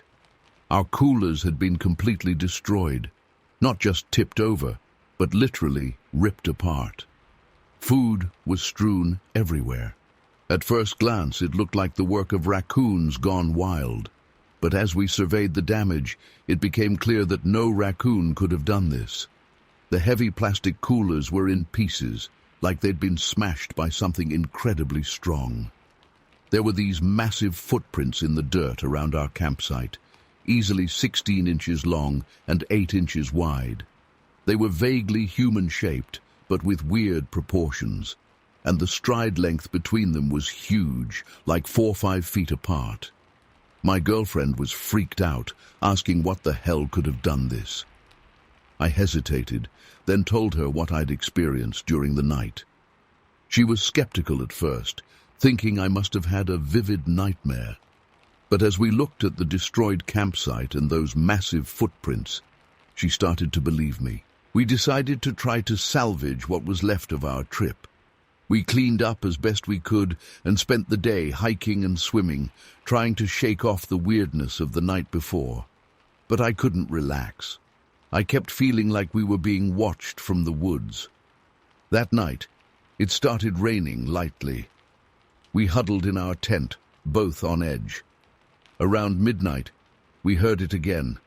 That same guttural grunting noise, but closer this time. My girlfriend grabbed my arm, her eyes wide with fear. "What the hell is that?" she whispered. Before I could answer, something heavy slammed into the side of our tent, nearly collapsing it. We both screamed. I fumbled for my flashlight and shone it at the tent wall. For a split second, I saw the silhouette of something massive and humanoid looming over us. Then it was gone. We didn't even talk about it. We just started grabbing our stuff and shoving it into our backpacks. We left the tent and most of our gear behind, sprinting through the rain to our car. I've never driven so fast in my life. The next morning, we got a call from the park rangers. They'd found our abandoned campsite and were concerned something had happened to us. We made up some story about a family emergency, forcing us to leave in a hurry. I couldn't bring myself to tell them the truth. I was afraid they'd think we were crazy or on drugs. It's been over 25 years now, but I still think about that night all the time. I've done a lot of research since then on Bigfoot and other cryptid sightings in Florida. I know how it sounds. Believe me, if I hadn't experienced it myself, I'd be skeptical too. But I know what I saw and heard that night. It wasn't a bear, it wasn't a person in a costume, and it sure as hell wasn't just my imagination. Whatever that thing was, it was huge, at least 8 feet tall, maybe more. The way it moved was so strange, fluid and powerful, but with an odd, inhuman gait. And that smell, God, I'll never forget that smell. Sometimes I still wake up in the middle of the night thinking I can smell it again. I've never gone camping since that weekend. My girlfriend and I broke up a few months later. The experience was just too much for our relationship to recover from.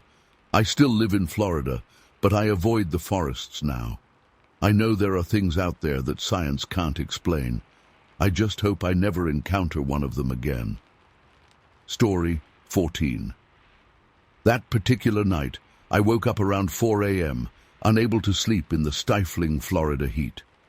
I decided to make some coffee using the small generator I had set up outside. The night was pitch black, no moon, no stars, just an inky darkness that seemed to swallow everything. As I waited for the coffee to brew, I gazed out the bus windows, my eyes adjusting to the darkness.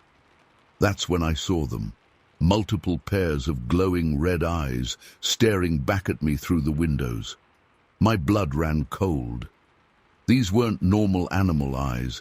They were huge, much larger than any wildlife I'd ever encountered, and they were positioned unnaturally high, level with the bus windows, which had to be at least 7 or 8 feet off the ground. I froze, my heart pounding in my chest. The eyes didn't move, didn't blink. They just stared, unwaveringly, right at me. What struck me as particularly odd was that there was no light reflection. These eyes seemed to glow from within, a deep blood red that pierced through the darkness. I've spent plenty of time in the woods. I know what animal eyes look like in the dark. Deer, raccoons, even the occasional bear. Their eyes reflect light, appearing as pinpricks of white or yellow. But these were something else entirely. The sheer size and height of them defied explanation. My first thought was for my 2 young kids sleeping in the back of the bus. I didn't dare wake them. I couldn't risk causing a panic. So I stood there, paralyzed with fear, locked in a silent standoff with these unknown creatures. Time seemed to stretch on forever. I don't know how long I stood there, barely breathing, afraid to move. The eyes never wavered, never blinked.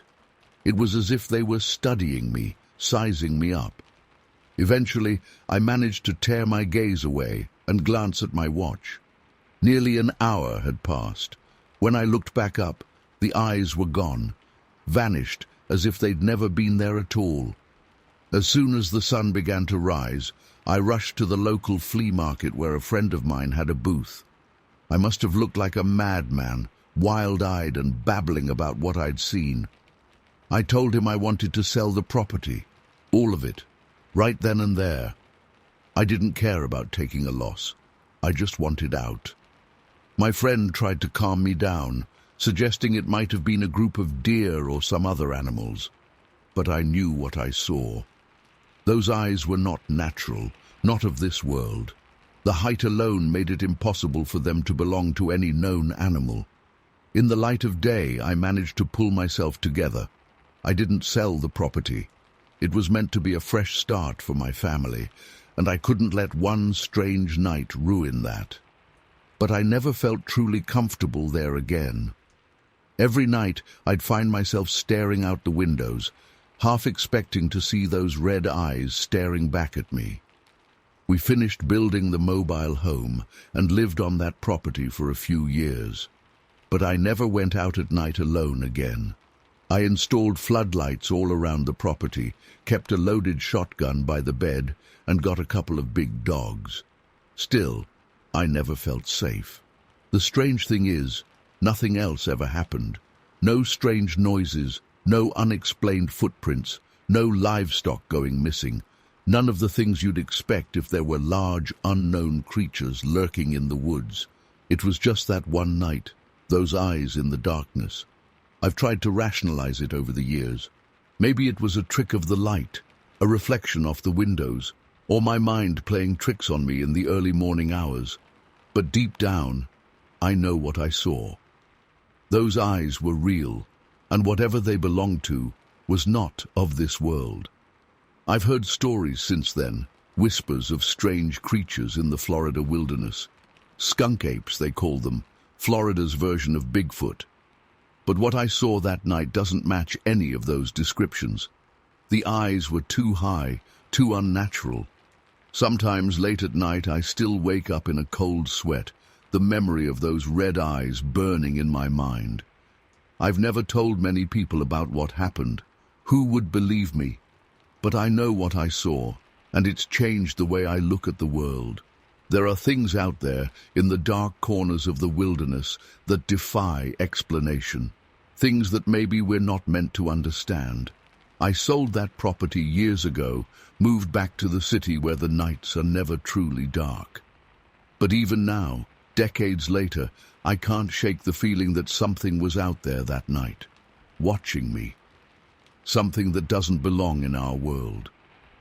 And sometimes, in my darkest moments, I wonder if it's still out there, waiting in the shadows of the Florida wilderness, its red eyes searching for another unsuspecting soul to terrorize. Story 15. It was close to midnight, and I was taking my usual evening walk along the path that circled the pond. The air was thick with humidity, and the chorus of frogs and insects filled the night. I'd done this walk countless times before, but something felt different that night. There was an eerie stillness beneath the usual nighttime sounds. I'd gone about halfway around the pond when I heard it, a soft crunch of leaves and the snap of a twig coming from the dense undergrowth to my right.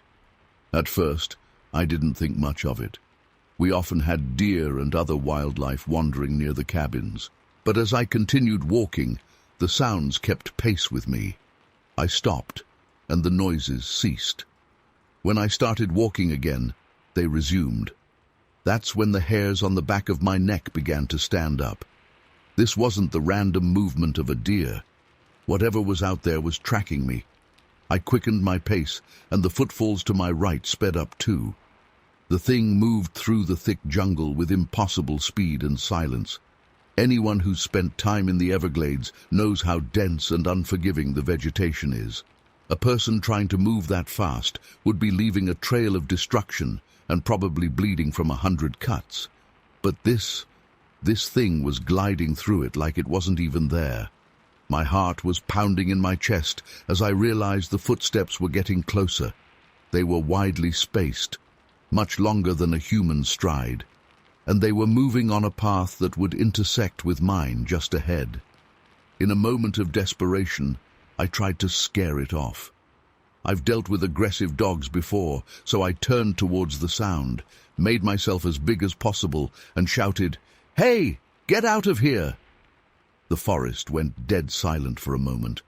Then I heard a low, rumbling growl that made my blood run cold. It wasn't like anything I'd ever heard before. Not a bear, not a panther, nothing I could identify. And it was close. Too close. Panic took over. I turned and ran as fast as I could back towards the clearing behind the mobile home that served as our main office. I could hear it crashing through the undergrowth behind me, gaining ground with each passing second. The sound of its breathing reached my ears, coming from above my head. Whatever this thing was, it was massive, well over 6 feet tall, probably closer to 7 or 8.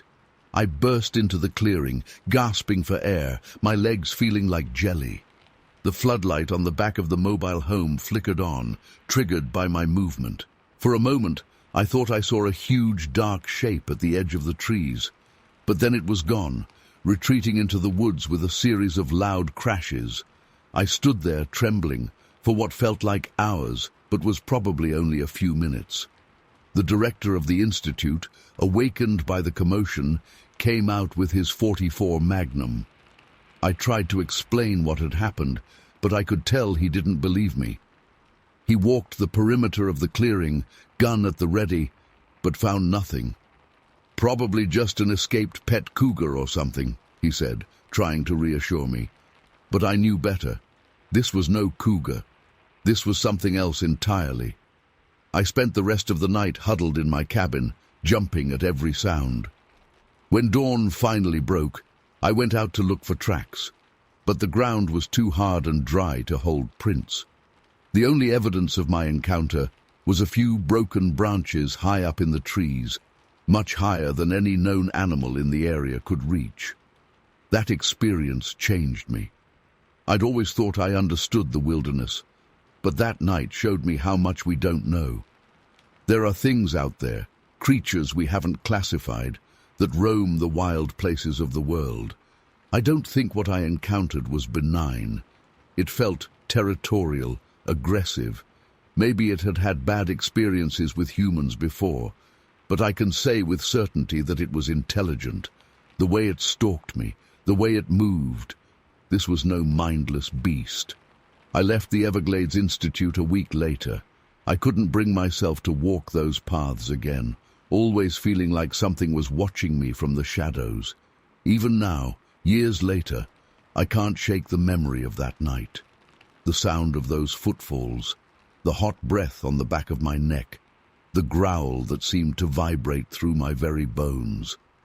I've read about other encounters since then, stories that sound eerily similar to mine. Some people call it Bigfoot or skunk ape. I don't know what it was, but I know it was real. And I know that somewhere out there, in the tangled wilderness of the Everglades, it's still roaming free. Sometimes, on quiet nights, I find myself straining to hear those footsteps again. Part of me hopes I never will. But another part wonders what would happen if I ever came face to face with the creature. Would I run again? Or would curiosity overcome fear? I don't have answers, only questions. But I know one thing for certain. That night in the Everglades changed my perception of reality. It opened my eyes to the possibility that there are things in this world that defy explanation, things that lurk just beyond the edge of our understanding. And sometimes, if we're not careful, we might just stumble upon them in the dark. Story 16. It was the spring of 1994, and my family and I were driving north on A1A near Little Talbot Island State Park in Florida. We were coming back from a late dinner with some friends, and it was well past midnight. My wife was dozing off in the passenger seat, and our 2 kids were fast asleep in the back. The road was completely deserted, just endless stretches of darkness broken up by the occasional streetlight. I was fighting to stay awake, my eyes fixed on the road ahead. The monotony of the drive was getting to me, and I found myself zoning out a bit. That's when I saw it. About 200 yards ahead, I noticed a large figure standing on the west side of the road. At first, I thought it might be a park ranger, or maybe a really tall person just hanging out in the middle of nowhere. But as we got closer, I realized this was no ordinary human. I slowed down from about 55 mph to get a better look. The creature, and I hesitate to call it that, but I don't know what else to say, was massive. It had to be at least 7 or 8 feet tall, with broad shoulders and long, muscular arms. But the most striking thing was the hair. It was covered in shaggy, reddish-brown fur from head to toe. As we approached, the thing started to move. It wasn't running or even walking quickly. It just strode across the road with this weird, fluid grace. Its arms swung at its sides, and it never once turned to look at our car. It was like we weren't even there. I couldn't believe what I was seeing. My heart was racing, and I felt a cold sweat break out all over my body. I wanted to wake up my wife, to have her confirm that I wasn't hallucinating. But before I could say anything, she stirred and mumbled, "What is that?" I nearly jumped out of my skin. "You see it too?" I whispered, not wanting to wake the kids. She nodded, her eyes wide with fear and confusion. "What? What is it?" I shook my head, unable to form words. We watched in stunned silence as the creature reached the other side of the road and disappeared into the sandy dunes and pine trees. For the rest of the drive home, we couldn't stop talking about what we'd seen. We went over every detail, trying to rationalize it. Maybe it was a bear walking on its hind legs. But bears don't walk like that, and they certainly don't have that kind of posture. A person in a costume? At 1 a.m. in the middle of nowhere? It didn't make sense. The more we talked about it, the more certain we became that we'd seen something extraordinary. Something that shouldn't exist, but clearly did. When we got home, we put the kids to bed and stayed up for hours, searching the internet for any similar sightings in the area. We found a few vague reports of Bigfoot-like creatures in Florida, but nothing concrete, nothing that matched the sheer size and presence of what we'd encountered. In the days that followed, I couldn't shake the memory of that night. I kept replaying it in my mind, questioning every detail. Was it really as big as I remembered? Did it move the way I thought it did? But every time I went over it, the memory remained the same, crystal clear and utterly terrifying. I considered reporting it to the authorities, but what would I say? "Hey, I saw Bigfoot crossing A1A." They'd think I was crazy or drunk. And honestly, part of me wondered if I was losing my mind. If it weren't for my wife seeing it too, I might have convinced myself it was all a dream. For weeks afterward, I had trouble sleeping. Every time I closed my eyes, I saw that massive, fur-covered figure striding across the road. I became obsessed with researching cryptids and unexplained phenomena, hoping to find some explanation for what we'd seen. I even drove back to that stretch of road a few times, always during the day. I'd park on the shoulder and walk into the trees, looking for, I don't know what. footprints, fur, some sign that what I'd seen was real, but I never found anything. As time passed, the intensity of the memory faded a bit, but it never went away completely. To this day, nearly 30 years later, I can still picture that creature with perfect clarity. The way it moved, the color of its fur, the sheer impossibility of its existence. My wife and I made a pact never to tell the kids about what we saw. We didn't want to scare them or make them think we were crazy. But sometimes, when we're alone, we still talk about that night. We wonder what it was, where it came from, and if anyone else has ever seen it. I've never been a believer in the supernatural or cryptids. I've always considered myself a rational, logical person. But that night on A1A shook my beliefs to the core. It forced me to confront the possibility that there are things in this world that we can't explain, things that defy our understanding of what's possible. I don't know what we saw that night. I don't know if it was some unknown species, a genetic anomaly, or something beyond our current scientific understanding. All I know is that it was real, and it changed me forever. Sometimes when I'm driving at night, I find myself scanning the roadsides, half expecting to see that massive figure again. Part of me hopes I never do, but another part wonders what would happen if I stopped the car this time, if I got out and tried to make contact. But then I remember the sheer power and otherworldliness of that creature, and I know I'd never have the courage. Some mysteries, I've learned, are better left unsolved. So I'm sharing this story now, hoping that maybe someone out there has seen something similar. Maybe together we can make sense of these encounters. Or maybe, just maybe, by putting this out into the world, I can finally start to let go of the fear and uncertainty that's haunted me for all these years. If you're ever driving on A1A near Little Talbot Island late at night, keep your eyes on the road. But maybe glance at the tree line every now and then. You never know what you might see. Story 17. I loved building elaborate castles and spaceships, letting my imagination run wild. The bedroom was small but cozy, with wood paneling on the walls and a single window looking out into the darkness.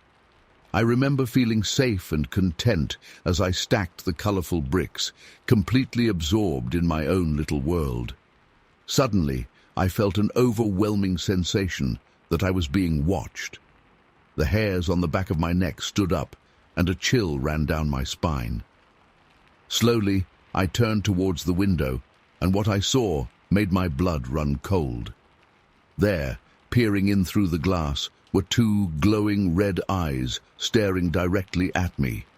I froze in terror, my Lego tower falling from my trembling hands and scattering across the floor. The eyes were unlike anything I'd ever seen before, not yellow like an owl or green like a cat. They were a deep, burning red and distinctly humanoid in shape and positioning. But they were too big to be human eyes, and filled with an otherworldly intelligence that made my skin crawl. What made it even more unsettling was the height of the window. Our mobile home was elevated off the ground, and my bedroom window was a good 7 or 8 feet high. There's no way a normal person or animal could have peered in without a ladder. Yet there those eyes were, fixed right in the center of the glass. I stared back, paralyzed with fear, for what felt like an eternity, but was probably only about a minute. The eyes never blinked or moved. They just bore into me with an unnatural stillness. I wanted to scream, but no sound would come out. Finally, I managed to tear my gaze away and run out of the room in a panic. I burst into the living room, babbling incoherently about the eyes in my window. My parents tried to calm me down, suggesting it was probably just the neighbor's dog. But I knew with absolute certainty that it wasn't. No dog could reach that high, and those eyes were like nothing I'd ever seen on any animal. My dad went to check it out, but of course by then, whatever it was, had vanished without a trace. There were no footprints or disturbances around the outside of the house. The rest of the family brushed it off as an overactive imagination. but I knew what I saw was real. For weeks afterwards, I was too terrified to sleep in my own room. I'd wake up in the middle of the night in a cold sweat, convinced those eyes were watching me again. My parents eventually moved my bed so it wasn't facing the window, which helped a little, but I never felt truly safe in that room again. As the years went by, the memory never faded. I've run through every possible explanation in my mind: owls, raccoons, even a peeping Tom on a ladder. But none of them fit what I experienced that night. The eyes were too big, too red, too intelligent to be anything I could rationally explain. I've since learned that Marion County has a history of strange sightings and unexplained phenomena. Some have suggested it could have been a skunk ape, Florida's version of Bigfoot. Others have proposed more outlandish theories involving aliens or interdimensional beings. Honestly, I don't know what to believe. All I know is what I saw, and it still gives me chills to this day. Sometimes I wonder if it was just a one-time thing, or if that creature is still out there somewhere in the Florida wilderness. Did it single me out for some reason, or was I just in the wrong place at the wrong time? The idea that it could still be lurking in the shadows, peering into other unsuspecting people's windows, is almost too much to bear. I'm an adult now with kids of my own, but I still get nervous around windows at night. I always make sure the curtains are tightly closed before bed. And on quiet nights when the wind rustles through the trees, I can't help but wonder if those burning red eyes are out there in the darkness, watching and waiting. I've never shared this story publicly before. For years, I tried to convince myself it was just a dream or a product of an overactive child's imagination. But the memory is too vivid, too visceral to be anything but real. I can still feel the paralyzing fear, still see those unblinking red orbs searing into my soul. I don't expect anyone to believe me. Hell, sometimes I'm not even sure I believe it myself, but I know what I saw that night, and it's haunted me for nearly 30 years. Whatever was looking in my window was not of this world, and the thought that it's still out there somewhere, perhaps watching other unsuspecting victims, keeps me up at night. So if you're ever in Marion County, Florida, especially in one of those old mobile home parks, be careful, and whatever you do, don't look out the window after dark. You never know what might be looking back. Story 18. My buddy Daniel and I had been planning this catfish expedition for weeks. We'd heard rumors about a great spot on the Suwannee River, deep in the Florida woods. As avid fishermen, we couldn't resist the chance to try our luck. We arrived at the creek just as the sun was setting. The air was thick with humidity, and the chirping of crickets filled the air. We set up our gear, simple fishing rods, a cooler of beer, and a small pellet gun for protection against snakes or other small critters. I also brought along a powerful flashlight, figuring we might need it to navigate the dark woods later. At first, everything was peaceful. We cast our lines into the murky water and settled in for what we thought would be a quiet night of fishing. The first few hours passed uneventfully. We caught a couple of small catfish, nothing to write home about, but we were enjoying ourselves. It must have been around midnight when things started to get weird. I noticed Daniel kept glancing over his shoulder into the woods behind us. When I asked him what was up, he just shrugged and said he thought he heard something moving around. I listened for a moment, but didn't hear anything out of the ordinary. "Probably just a deer," I said, trying to reassure him. But as the minutes ticked by, I started to feel uneasy too. There was something off about the woods. The normal nighttime sounds seemed to have died down, replaced by an eerie silence. Then I heard it, a distinct rustling in the underbrush, maybe 50 yards away. It wasn't the sound of a small animal. Whatever was moving through the woods was big, and it was moving with purpose. I grabbed the flashlight and shone it in the direction of the sound. The beam didn't penetrate far into the dense foliage, but I could have sworn I saw something large duck behind a tree. "Did you see that?" I whispered to Daniel. He nodded, his face pale in the moonlight. The rustling continued, seeming to circle around us. My heart was pounding so hard I could hear it in my ears. I tried to tell myself it was just a bear or a wild hog, but deep down I knew this was something different. In a moment of either bravery or sheer stupidity, I called out, "Hello? Is someone there?" The woods fell silent. Whatever it was had stopped moving. That's when I realized this thing, whatever it was, understood me. It was intelligent enough to know it had been detected. Suddenly, all hell broke loose. There was a tremendous crash as the creature burst through the underbrush, heading straight for us. It was moving faster than anything I'd ever heard in those woods before. The sound was like a person running, but impossibly quick and powerful. Daniel and I scrambled to our feet, stumbling backwards. I fumbled with the flashlight, trying to catch a glimpse of our pursuer. Just as the beam swept across the tree line, about 20 feet away, the most incredible thing happened. The creature, and I still don't know how else to describe it, seemed to split in two. One half veered off to the southeast, while the other went southwest. Both were making massive splashing sounds as they moved through the shallow water of the creek and snapping fallen branches like they were twigs. We stood there, frozen in disbelief. This wasn't the movement of any deer or bear I'd ever encountered. These things were bipedal, coordinated, and terrifyingly fast. For a split second, I caught a glimpse of something large and dark moving through the trees. It was at least 7 feet tall, with long arms and a distinctly non-human silhouette. But before I could process what I was seeing, it was gone. Daniel grabbed my arm, snapping me out of my shock. "We gotta go, man," he yelled. We didn't need to be told twice. We abandoned our fishing gear and ran like hell in the opposite direction, stumbling through the dark woods. I don't know how long we ran. It felt like hours, but it was probably only about 20 minutes. We finally burst out onto the dirt road where we'd parked Daniel's truck.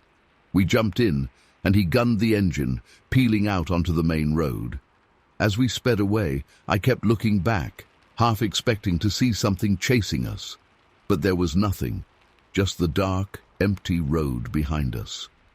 We drove in silence for a while, both of us trying to process what had just happened. Finally, Daniel spoke up. "What the hell was that?" he asked, his voice shaky. I shook my head. "I don't know, man. I really don't know." We spent the rest of the drive home trying to come up with rational explanations for what we'd experienced. Maybe it was some kind of elaborate prank. But who would go to such lengths to scare a couple of random fishermen? And how could they move so fast through such dense woods? The image of that creature, or creatures, splitting apart and moving with such impossible speed and coordination still haunts me. It defied everything I thought I knew about the wildlife in those woods. We never went back to that spot on the Suwannee River. In fact, it was years before I could bring myself to go fishing at night again. Daniel and I don't talk about that night much, but I know it affected him just as deeply as it did me. To this day, I can't explain what we encountered in those Florida woods. All I know is that there are things out there that defy conventional explanation. Things that lurk in the shadows, just beyond the reach of our flashlights and our understanding. Whenever I hear stories about Bigfoot or other mysterious creatures, I think back to that night. I used to be skeptical about such things, but now I'm not so sure. There's a whole world of unknowns out there in the wilderness, and sometimes, if you're unlucky enough, you might just stumble upon one of them. I still love the outdoors, but I'll never look at the woods the same way again. And if you ever find yourself fishing on a dark night in the Florida wilderness, keep your eyes open and your ears sharp. You never know what might be watching you from the shadows. Story 19. It was a beautiful spring day. and Anna and I decided to take advantage of the nice weather by heading to the park. We packed some snacks and our homework, planning to spend a few hours there before heading home for dinner. The park was pretty quiet that day, just a few other kids on the playground and some people walking their dogs. We found a nice shady spot under a big oak tree and spread out our blanket. Anna was working on some math problems while I read a book for my English class. Everything seemed totally normal at first. Birds were chirping, a light breeze was blowing. It was peaceful and relaxing. But then something caught my eye that made my blood run cold. At first, I thought I was seeing things, but as I focused my gaze, I realized there were two small creatures darting through the trees at the edge of the park. And when I say darting, I mean they were moving faster than anything I'd ever seen before. One creature seemed to be chasing the other. The one in front was tiny, maybe only a foot or two tall, but the one chasing it was bigger, probably around 4.5 feet tall. They were zigzagging between the trees at an incredible speed. I nudged Anna and pointed, asking if she saw it too. Her jaw dropped open as she nodded. We watched in stunned silence as this bizarre chase continued. I couldn't believe my eyes. These creatures looked like nothing I'd ever seen before. The larger one had grayish skin and an unnaturally long neck. Its face was the strangest part. It looked almost bird-like, with huge black eyes that reminded me of a reptile. Despite its alien appearance, its body shape was weirdly human-like, especially its back and shoulders. Suddenly, the larger creature seemed to notice us watching. It abruptly changed direction and ran behind a nearby tree. Anna and I held our breath, unsure what was going to happen next. Then we heard the most unsettling sound. It was like a cross between chattering and clicking, but with an eerie, melodic quality. The sound seemed to be coming from behind the tree where the creature was hiding. My heart was pounding out of my chest. I wanted to run, but I felt frozen in place. The creature peeked out from behind the tree, those huge black eyes seeming to stare right at us. It made that strange chattering sound again, and I got the distinct impression it was trying to communicate with us somehow. Anna grabbed my arm, her nails digging into my skin. "Maria, what is that thing?" she whispered. I shook my head, unable to form words. I had no idea what we were looking at, but every instinct told me it wasn't something that should exist in our world. For what felt like an eternity, we sat there paralyzed as this creature observed us from behind the tree. It would duck back out of sight, then slowly peek out again, all while making those unsettling vocalizations. I kept expecting it to charge at us or do something aggressive, but it seemed more curious than anything. After about 15 minutes of this standoff, the creature suddenly bolted. It ran deeper into the woods, moving so fast it was just a grey blur. Within seconds, it had vanished completely.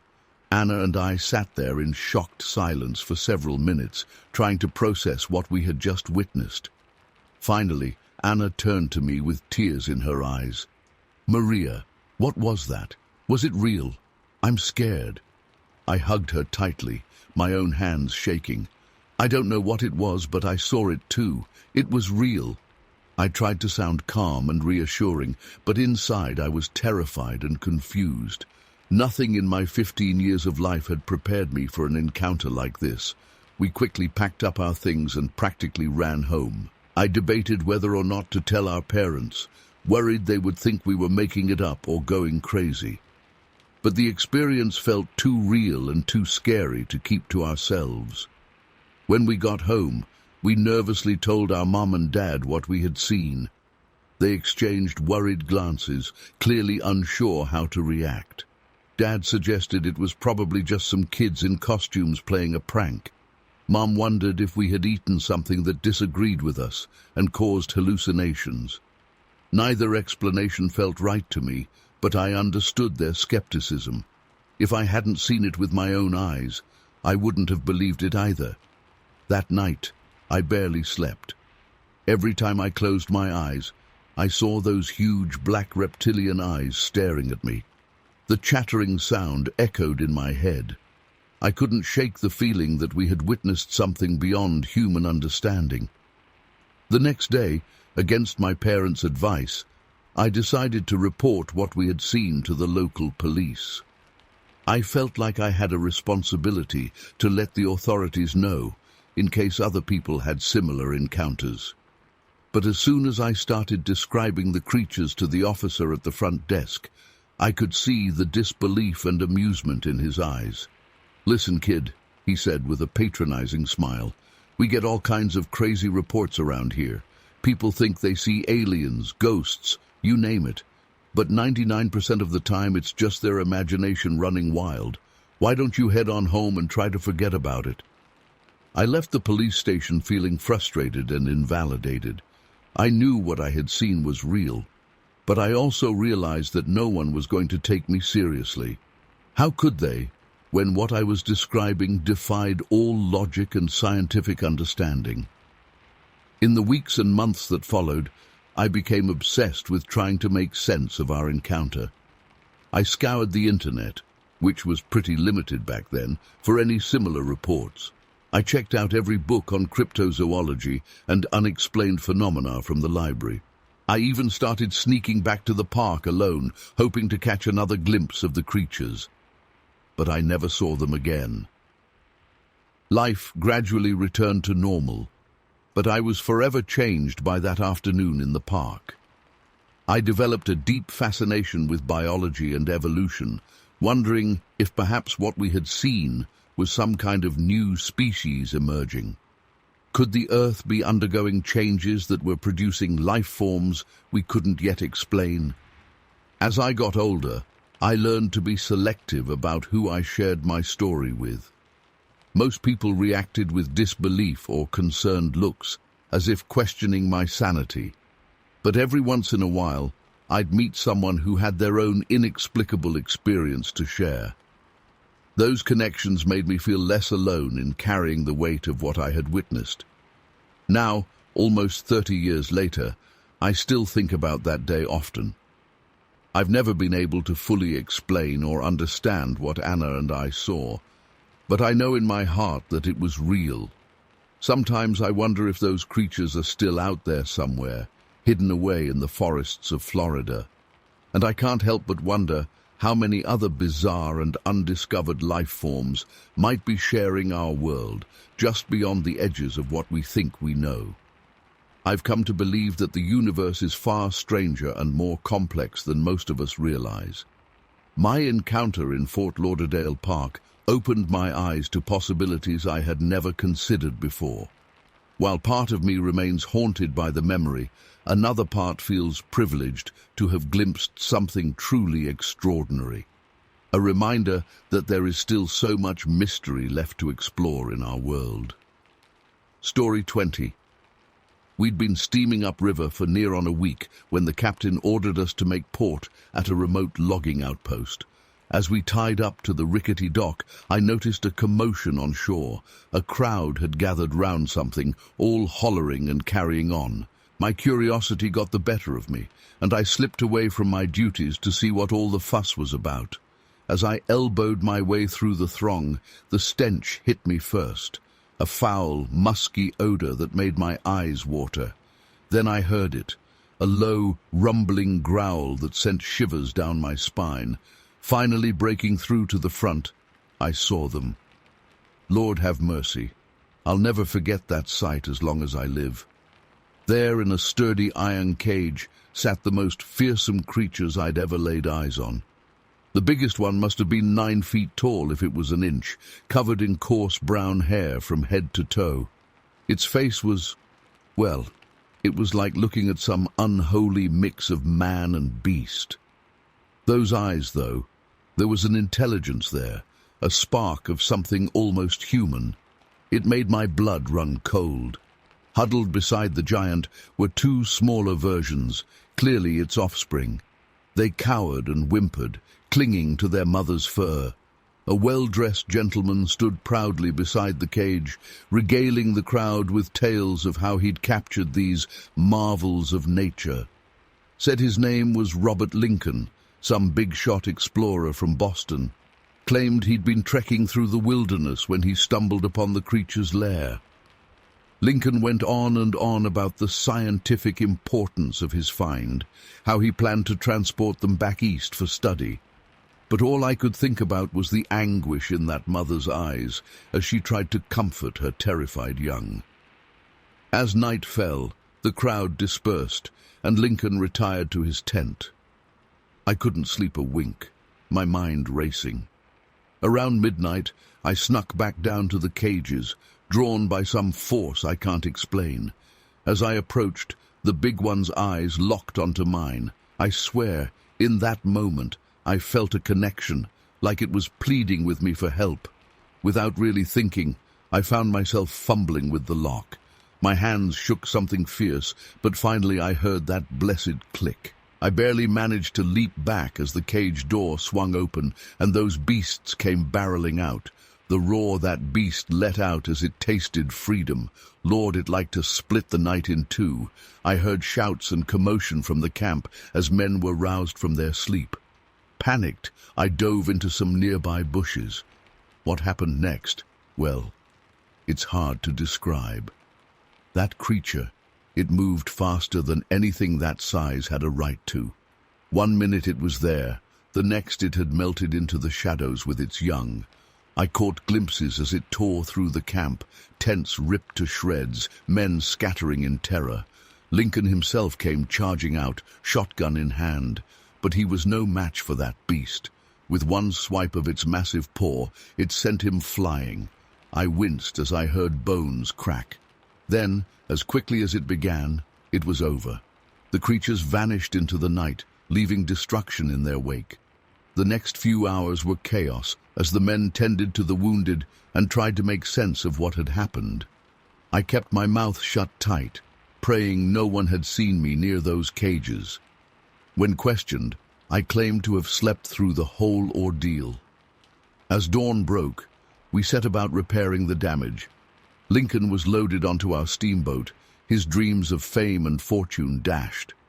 I overheard the captain saying we'd be taking him downriver to the nearest proper doctor. For days after, I was jumpy as a cat. Every snapping twig or rustle in the bushes had me looking over my shoulder, half expecting to see those terrifying eyes staring back at me. But as time passed and we put miles between us and that place, I started to breathe easier. It wasn't until weeks later, when we finally made port in New Orleans, that I allowed myself to really process what I'd seen. Part of me still couldn't believe it was real. But every time I closed my eyes, I saw that creature's face, that mix of animal ferocity and eerily human intelligence. I never breathed a word about my part in their escape. Who'd believe me anyway? But in the years since, I've followed every story, every rumor about strange sightings in the wilderness, and sometimes, on quiet nights, I find myself wondering about those creatures. Did they make it back to wherever they came from? Are they still out there, hiding from the world of men? One thing I know for certain, there are things in this world beyond our understanding. I've seen it with my own eyes, and though it terrifies me, I can't help but feel a certain awe. Those beasts, whatever they were, they didn't belong in cages. They belonged to the wild, to the vast unknown. And maybe, just maybe, that's where they need to stay. For their sake and for ours. Story 21.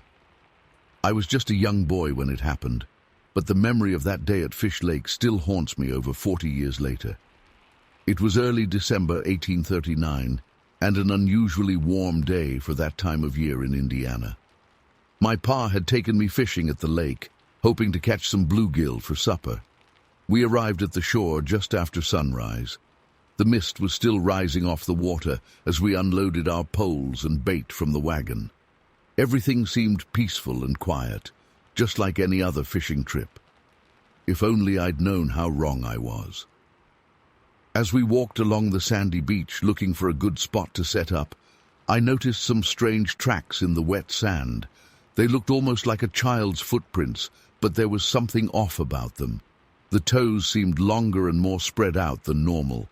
I pointed them out to Pa, but he just shrugged it off, saying it was probably a raccoon or something. We found a nice area near some tall reeds and started fishing. The lake was calm and still that morning. For a while, the only sounds were the gentle lapping of waves and the occasional plop of our lines hitting the water. Then I heard it, a high-pitched shriek coming from somewhere across the lake. It didn't sound like any animal I'd ever heard before. The noise sent chills down my spine. "What was that, Pa?" I whispered. He furrowed his brow, looking concerned. "Not sure, son. Might be a bobcat or something. Let's just focus on fishing." But I couldn't shake the uneasy feeling. My eyes kept scanning the opposite shore, trying to catch a glimpse of whatever had made that awful sound. That's when I saw something that made my blood run cold. There, emerging from the reeds on the far side of the lake, was what looked like a small, fur-covered creature. Even from a distance, I could tell it wasn't any normal animal.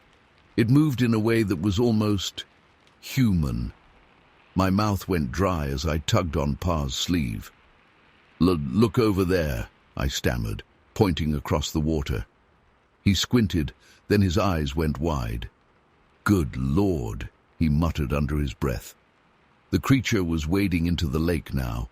Its body was covered in light brown fur, matted and tangled. It stood upright on two legs, but hunched over slightly. As it moved deeper into the water, I could see it was only about 4 feet tall, the size of a young child. My mind was reeling, trying to make sense of what I was seeing. Was it some kind of bear cub, a deformed wolf?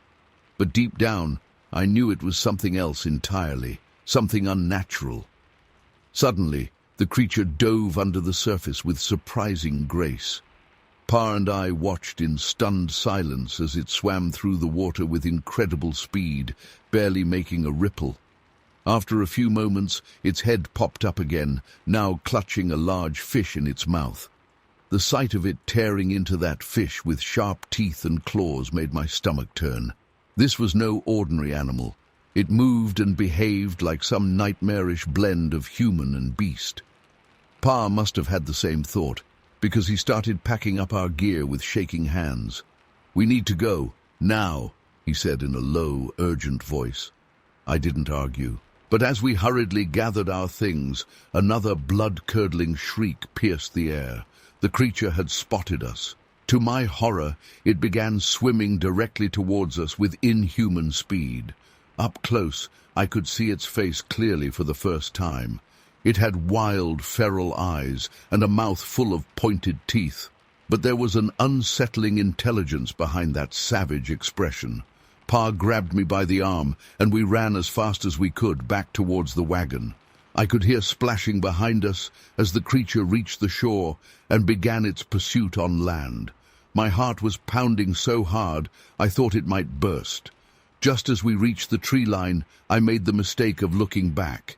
The creature was bounding after us on all fours, closing the distance rapidly. Its movements were unnatural, a grotesque mix of animal and human. I'll never forget the look of primal hunger in its eyes as it bore down on us. Somehow we made it to the wagon. Pa practically threw me into the back before leaping into the driver's seat. He cracked the reins hard, and our horse took off at a full gallop. As we raced away from the lake, I peered out the back of the wagon. The creature had stopped at the edge of the woods, watching us flee.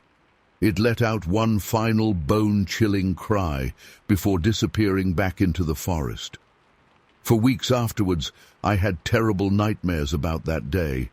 I begged Pa to tell the sheriff or someone about what we'd seen, but he refused. He said no one would believe us, that they'd think we were crazy, so we kept it to ourselves.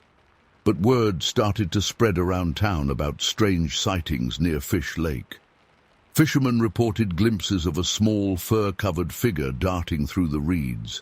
Campers told stories of eerie cries in the night and half-eaten fish left on the shore. Some folks said it was just tall tales and superstition. Others whispered about a feral child raised by wolves or some kind of forest spirit. A few even claimed it was the ghost of a young boy who had drowned in the lake years ago. Whatever the truth was, the sightings continued off and on for months. People began avoiding Fish Lake, especially after dark. Parents warned their children to stay away from the water. As for me, I never went back there again. Even now, decades later, I still have nightmares about that creature's inhuman eyes and its blood-curdling shriek. I don't know what it was or where it came from, but I know what I saw that day was real. And sometimes, on quiet nights, I swear I can still hear those haunting cries echoing across the lake. Story 22. I was only 15 when it happened, but the memories of that day still haunt me. Growing up in the Mudeva tribe on the Malabar coast, I had always heard stories about the mysterious tiger men that supposedly lived deep in the dense forests. But I never truly believed they existed until I came face to face with them. It was meant to be a routine honey-gathering expedition. My father had been teaching me the ways of our tribe, and I was eager to prove myself as a skilled collector. As we ventured deeper into the lush jungle than I'd ever been before, I marveled at the vibrant green canopy above and the chorus of exotic birds and monkeys echoing through the trees. The air was thick and humid, and I could feel beads of sweat trickling down my back as I carefully climbed higher, searching for wild beehives. My father called out directions from below, guiding me toward a promising cluster of hives tucked in the crook of a massive banyan tree. I was so focused on my task that I didn't notice the eerie silence that had fallen over the forest. The birds had stopped singing, the monkeys no longer chattered. An unnatural stillness settled over everything. That should have been my first warning that something was terribly wrong. As I reached for the hive, I heard a strange grunting sound from the branches above me. Before I could react, something grabbed my ankle and yanked hard. I lost my grip and plummeted, crashing through leaves and vines as I fell. The wind was knocked out of me as I hit the ground with a thud. Dazed and winded, I looked up to see my father's horrified face.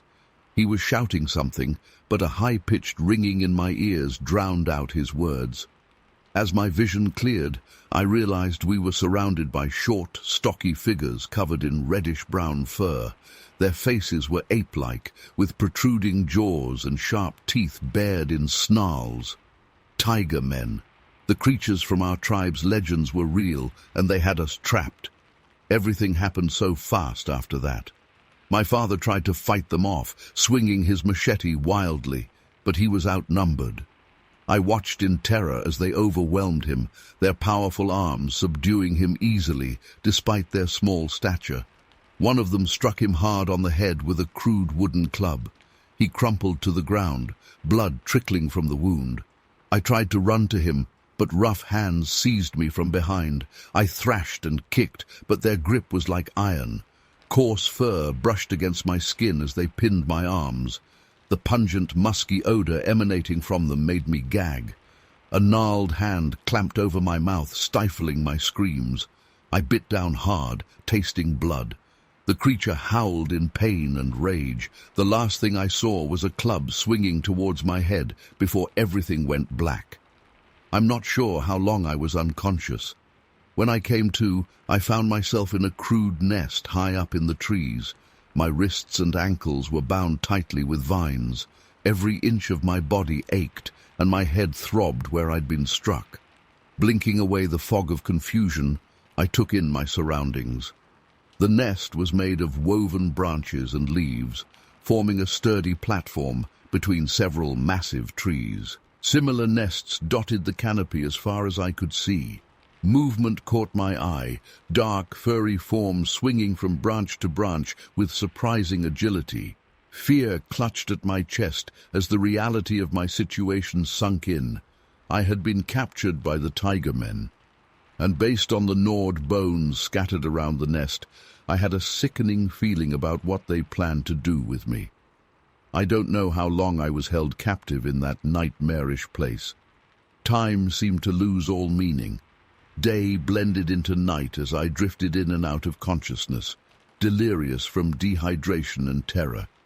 The creatures would occasionally toss me scraps of rotting fruit or raw meat, but it was barely enough to keep me alive. They seemed to be fattening me up for something. I overheard guttural grunts and howls that sounded almost like a language, though I couldn't understand it. But the hungry looks they gave me left little doubt about their intentions. I was certain death was near when I heard gunshots echoing through the forest. The tiger men flew into a frenzy, screeching and howling as they swung through the trees. More gunshots rang out, closer this time. I heard men shouting in English, British voices. Hope surged through me. I gathered what little strength I had left and began to scream. "Help! I'm up here! Please help me!" My voice was hoarse and weak, but they must have heard me. Moments later I saw them, 3 British men in hunting gear, rifles at the ready. They stared up at me in shock. "Good God, there's a boy up there!" one of them shouted. What happened next is mostly a blur. The tiger men attacked, swarming down from the trees, the air filled with the crack of gunfire and the howls of the creatures. I squeezed my eyes shut, certain I would die in the chaos. When I opened them again, it was over. The British hunters had killed or driven off the tiger men. They cut me free from my bonds and carried me down from the nest. I was too weak to walk on my own. "It's all right, lad. You're safe now," one of them said gently. I broke down sobbing, overwhelmed by relief and lingering terror. They took me back to my village, where I learned the grim news. My father hadn't survived the initial attack. Grief washed over me anew. But there was also a sense of purpose. The elders spoke of an ancient prophecy that one day white men would return to our lands, guided by one of our own. As the one who brought the British to our village, they saw me as the fulfillment of that prophecy. In the years since, I've tried to make sense of what happened that day. Were the tiger men some undiscovered species, a tribe of feral humans, or something beyond scientific explanation? I may never know for certain. All I know is that the horrors I witnessed in those demon-haunted forests changed me forever. I still wake up some nights in a cold sweat, my heart racing, certain I can hear inhuman howls echoing in the distance. The scars on my body have long since healed, but the scars on my soul may never fade. Story 23.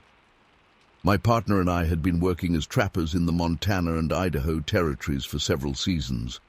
We were experienced woodsmen, accustomed to the challenges and isolation of frontier life. Nothing could have prepared us for what awaited us in those mountains, though. We set out in early autumn, eager to get an early start on the trapping season before winter set in. The first few days were uneventful as we made our way deeper into the rugged terrain. We'd chosen a secluded valley to set up our main camp, figuring it would be good territory for fur-bearing animals. Looking back, I realize how foolish we were to venture so far from civilization. But the promise of rich pelts blinded us to the risks. If only we'd known what was waiting for us in those shadowy forests. It was on our 4th night that things took a sinister turn. We'd spent the day setting traps along a nearby stream and returned to camp after dusk. As we approached our campsite, I immediately sensed something was amiss. The canvas tent was in tatters, our supplies strewn about. At first we assumed a bear had ransacked the camp, but then we spotted the tracks. Massive footprints unlike anything I'd ever seen before. They were clearly bipedal, but far too large to be human. My blood ran cold as I studied those monstrous prints in the fading light. What sort of creature could have left such tracks? My partner tried to laugh it off, suggesting it was just an unusually big grizzly walking on its hind legs. But I could tell he was as unnerved as I was. We did our best to salvage what we could of our camp and supplies.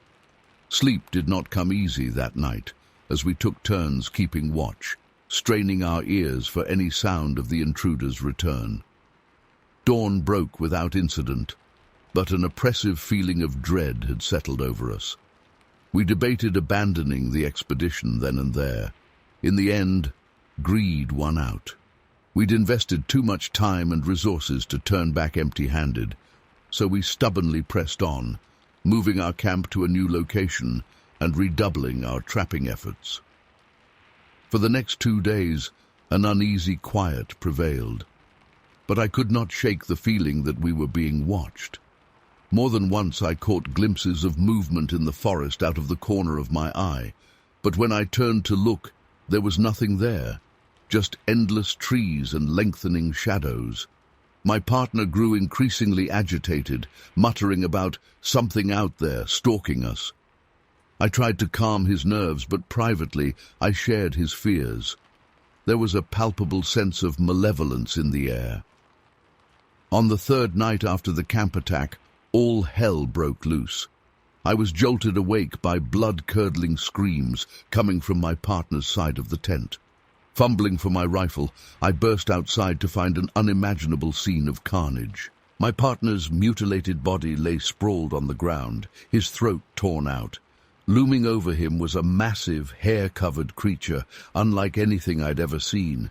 It was vaguely man-like in shape, but far larger and more bestial. As it turned to face me, I caught a glimpse of gleaming eyes and yellowed fangs in the moonlight. Blind terror seized me. I fired wildly at the monster, my hands shaking uncontrollably. Whether I hit it or not, I'll never know. But it let out an inhuman roar and charged straight at me. I turned and ran faster than I ever have in my life, crashing through the underbrush with no thought but escape. I ran until my legs gave out, finally collapsing in a creek bed as dawn was breaking. For hours I huddled there, every snapping twig sending fresh waves of panic through me. When I finally gathered the courage to move, I realized I was hopelessly lost. It took me 3 grueling days to find my way back to civilization, half-starved and nearly delirious. To this day, I'm not sure anyone truly believes my account of what happened. Most dismiss it as the fevered hallucinations of a man driven mad by isolation and tragedy. But I know what I saw. That thing was real, and it's still out there in those God-forsaken mountains. I've tried to put it behind me and move on with my life, but the nightmares persist. Sometimes I wake up in a cold sweat, convinced I can hear that bone-chilling roar echoing in the distance. The rational part of my mind says it's impossible, but a primal part of me remains on high alert, wary of dark forests and what might be lurking just out of sight. I often wonder if I should have done more to warn people about the dangers, but who would believe such an outlandish tale? So I've kept quiet all these years, trying to forget. But I feel I owe it to my poor partner to finally break my silence.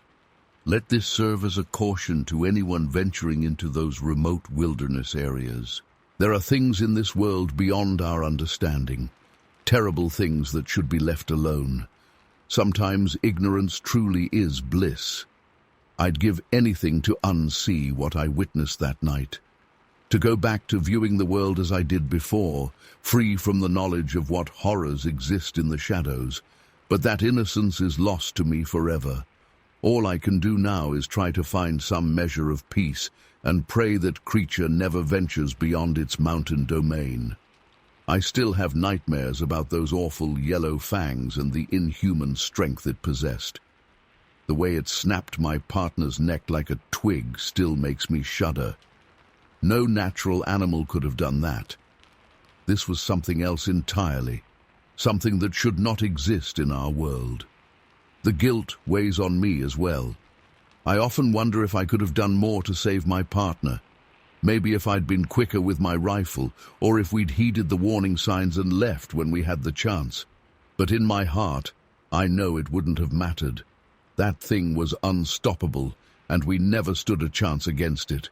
I've heard whispers over the years of other encounters in those mountains, trappers and prospectors gone missing without a trace, strange sounds in the night that chill the blood.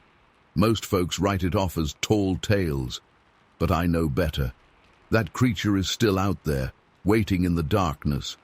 Part of me wants to go back someday, to face my fears and find some closure. But I know that would be suicide. I was lucky to escape with my life once. I won't tempt fate again. So I'll carry this burden to my grave, forever haunted by what I witnessed in those God-forsaken mountains. If you're reading this, heed my warning. Some parts of this world are not meant for man to tread. There are ancient primal forces at work in the wilderness, things beyond our comprehension. My advice is to stick to civilization and leave the deep forests be. Nothing is worth the terror of coming face to face with a monster straight out of your worst nightmares. I often find myself staring at maps, tracing the contours of those mountains with a trembling finger. In my mind's eye, I can still see every detail of that blood-soaked campsite, the raw fear and desperation as I fled for my life. It's seared into my memory forever. Sometimes I wonder if I'll ever truly be free of it, or if I'm doomed to relive those horrific moments for the rest of my days. All I know is that a part of me died in those mountains along with my partner. The carefree trapper I once was is gone, replaced by a broken man who jumps at shadows. If you take nothing else from my story, remember this. There are dark corners of this world where ancient terrors still roam. Pray you never stumble across them as I did.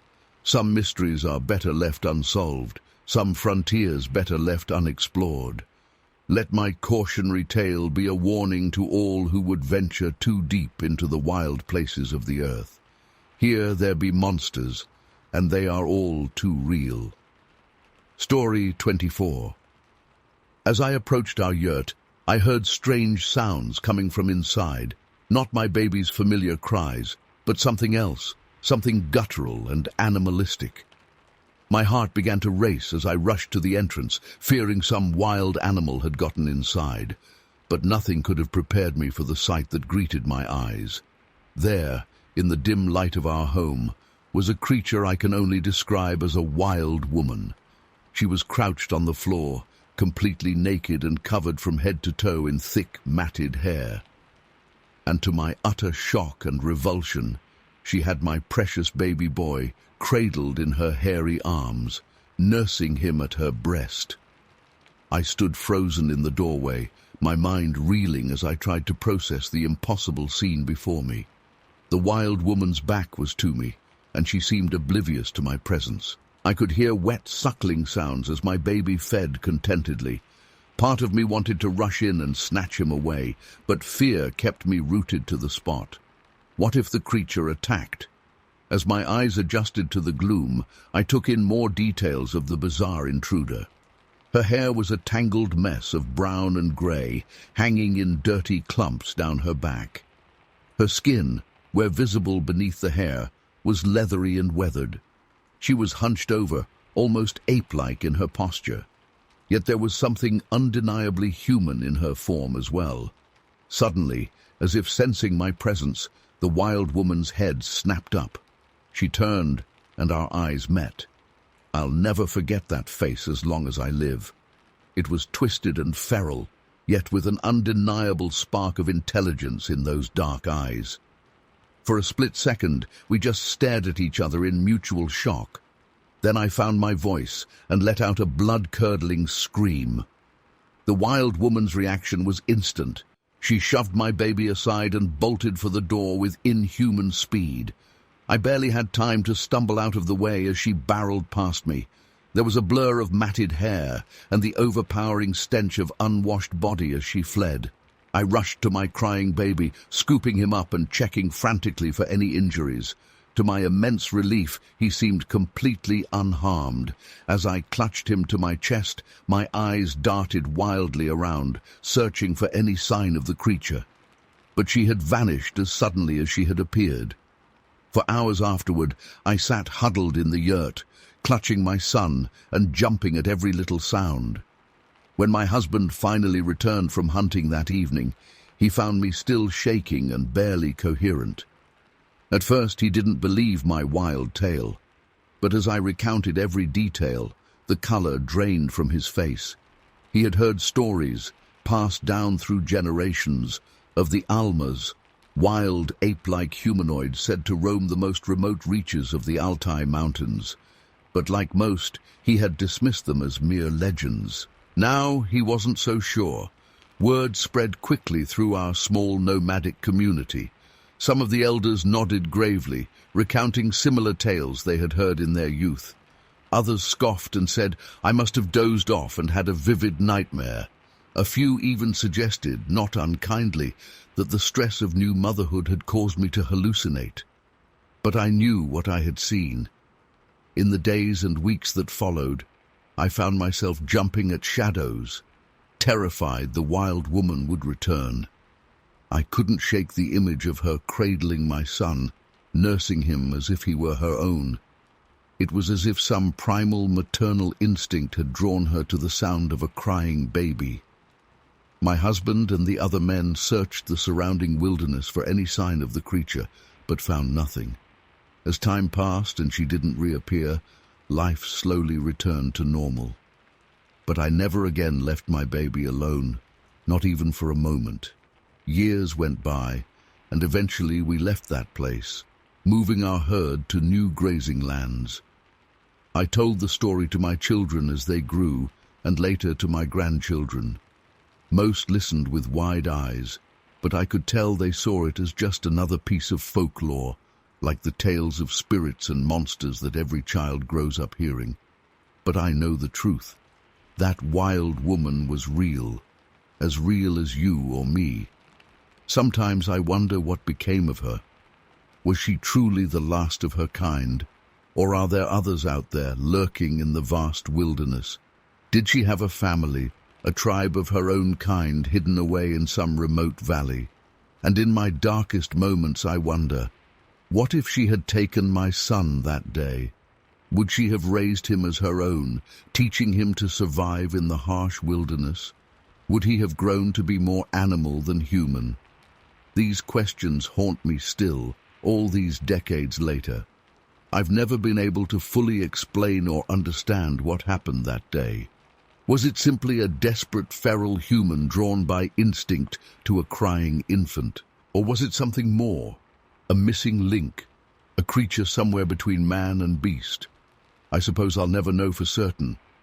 But one thing I do know, there are strange and terrifying things in this world, things that defy explanation. And sometimes they find their way into our ordinary lives, leaving us forever changed. So if you're ever in the remote mountains of Mongolia, and you hear something moving in the underbrush that doesn't sound quite animal but not quite human either, don't dismiss it. For you may be closer than you think to an encounter with something beyond your wildest imaginings, something that will shake your understanding of the world to its very core, just as it did mine on that fateful day so long ago. Story 25. Our group consisted of about a dozen men, led by Inspector Alexander Caulfield Anderson. We set out from Fort Langley in early spring, trekking north into increasingly rugged terrain. The scenery was breathtaking, towering peaks, pristine forests, crystal-clear rivers.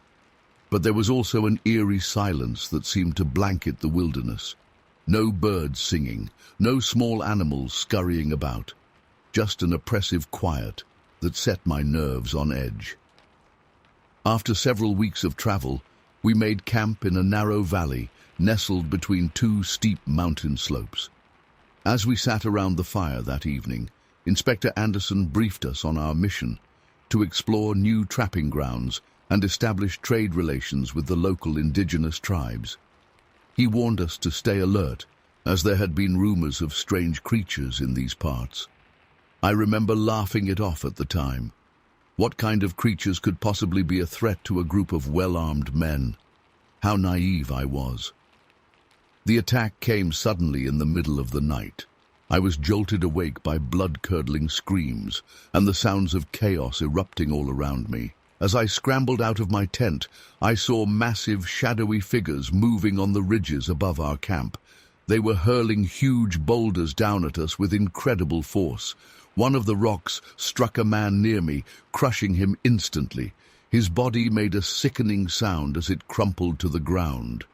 All around, men were shouting and firing their rifles wildly into the darkness, but our weapons seemed to have no effect on our assailants.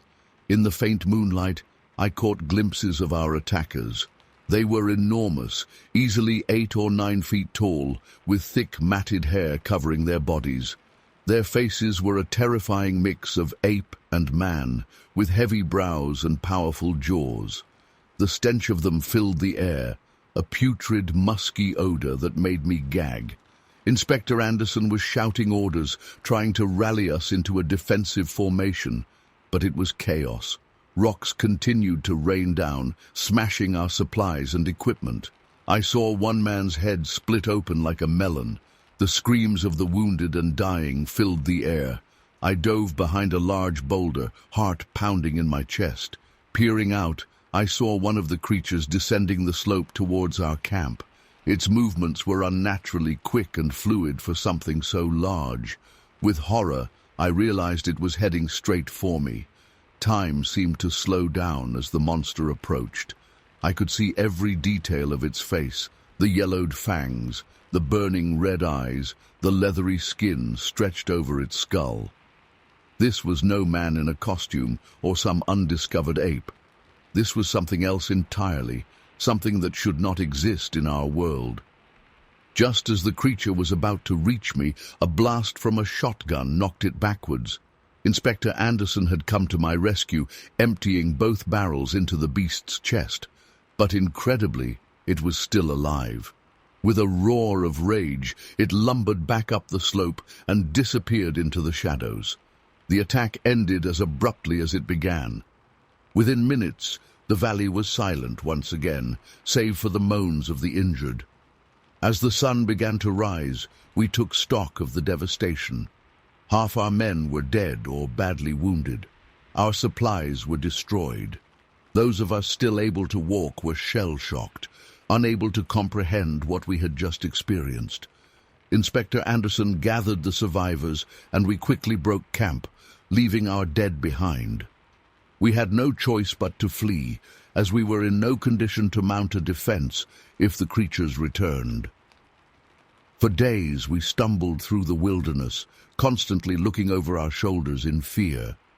When we finally reached the safety of Fort Hope, our story was met with disbelief and ridicule. The company officials dismissed our claims of giant, savage creatures as the result of hysteria or hallucination brought on by tainted food or water. They refused to send another expedition to investigate. But I know what I saw that night. Those monsters were real. Their howls still echo in my nightmares. To this day, I break out in a cold sweat when I hear stories of Bigfoot or Sasquatch sightings. Because I know the truth. There are things in this world beyond our understanding. Savage giants that lurk in the dark places of the earth, waiting to unleash their fury on any humans who dare to encroach on their domain. I've never returned to the mountains since that fateful expedition. My trapping days are long behind me now, but I still find myself scanning the tree line, watching for movement in the shadows. The terror of that night has never left me, and I fear that one day those creatures will come down from their mountain lairs to wreak havoc on our civilization. God help us all when that day comes.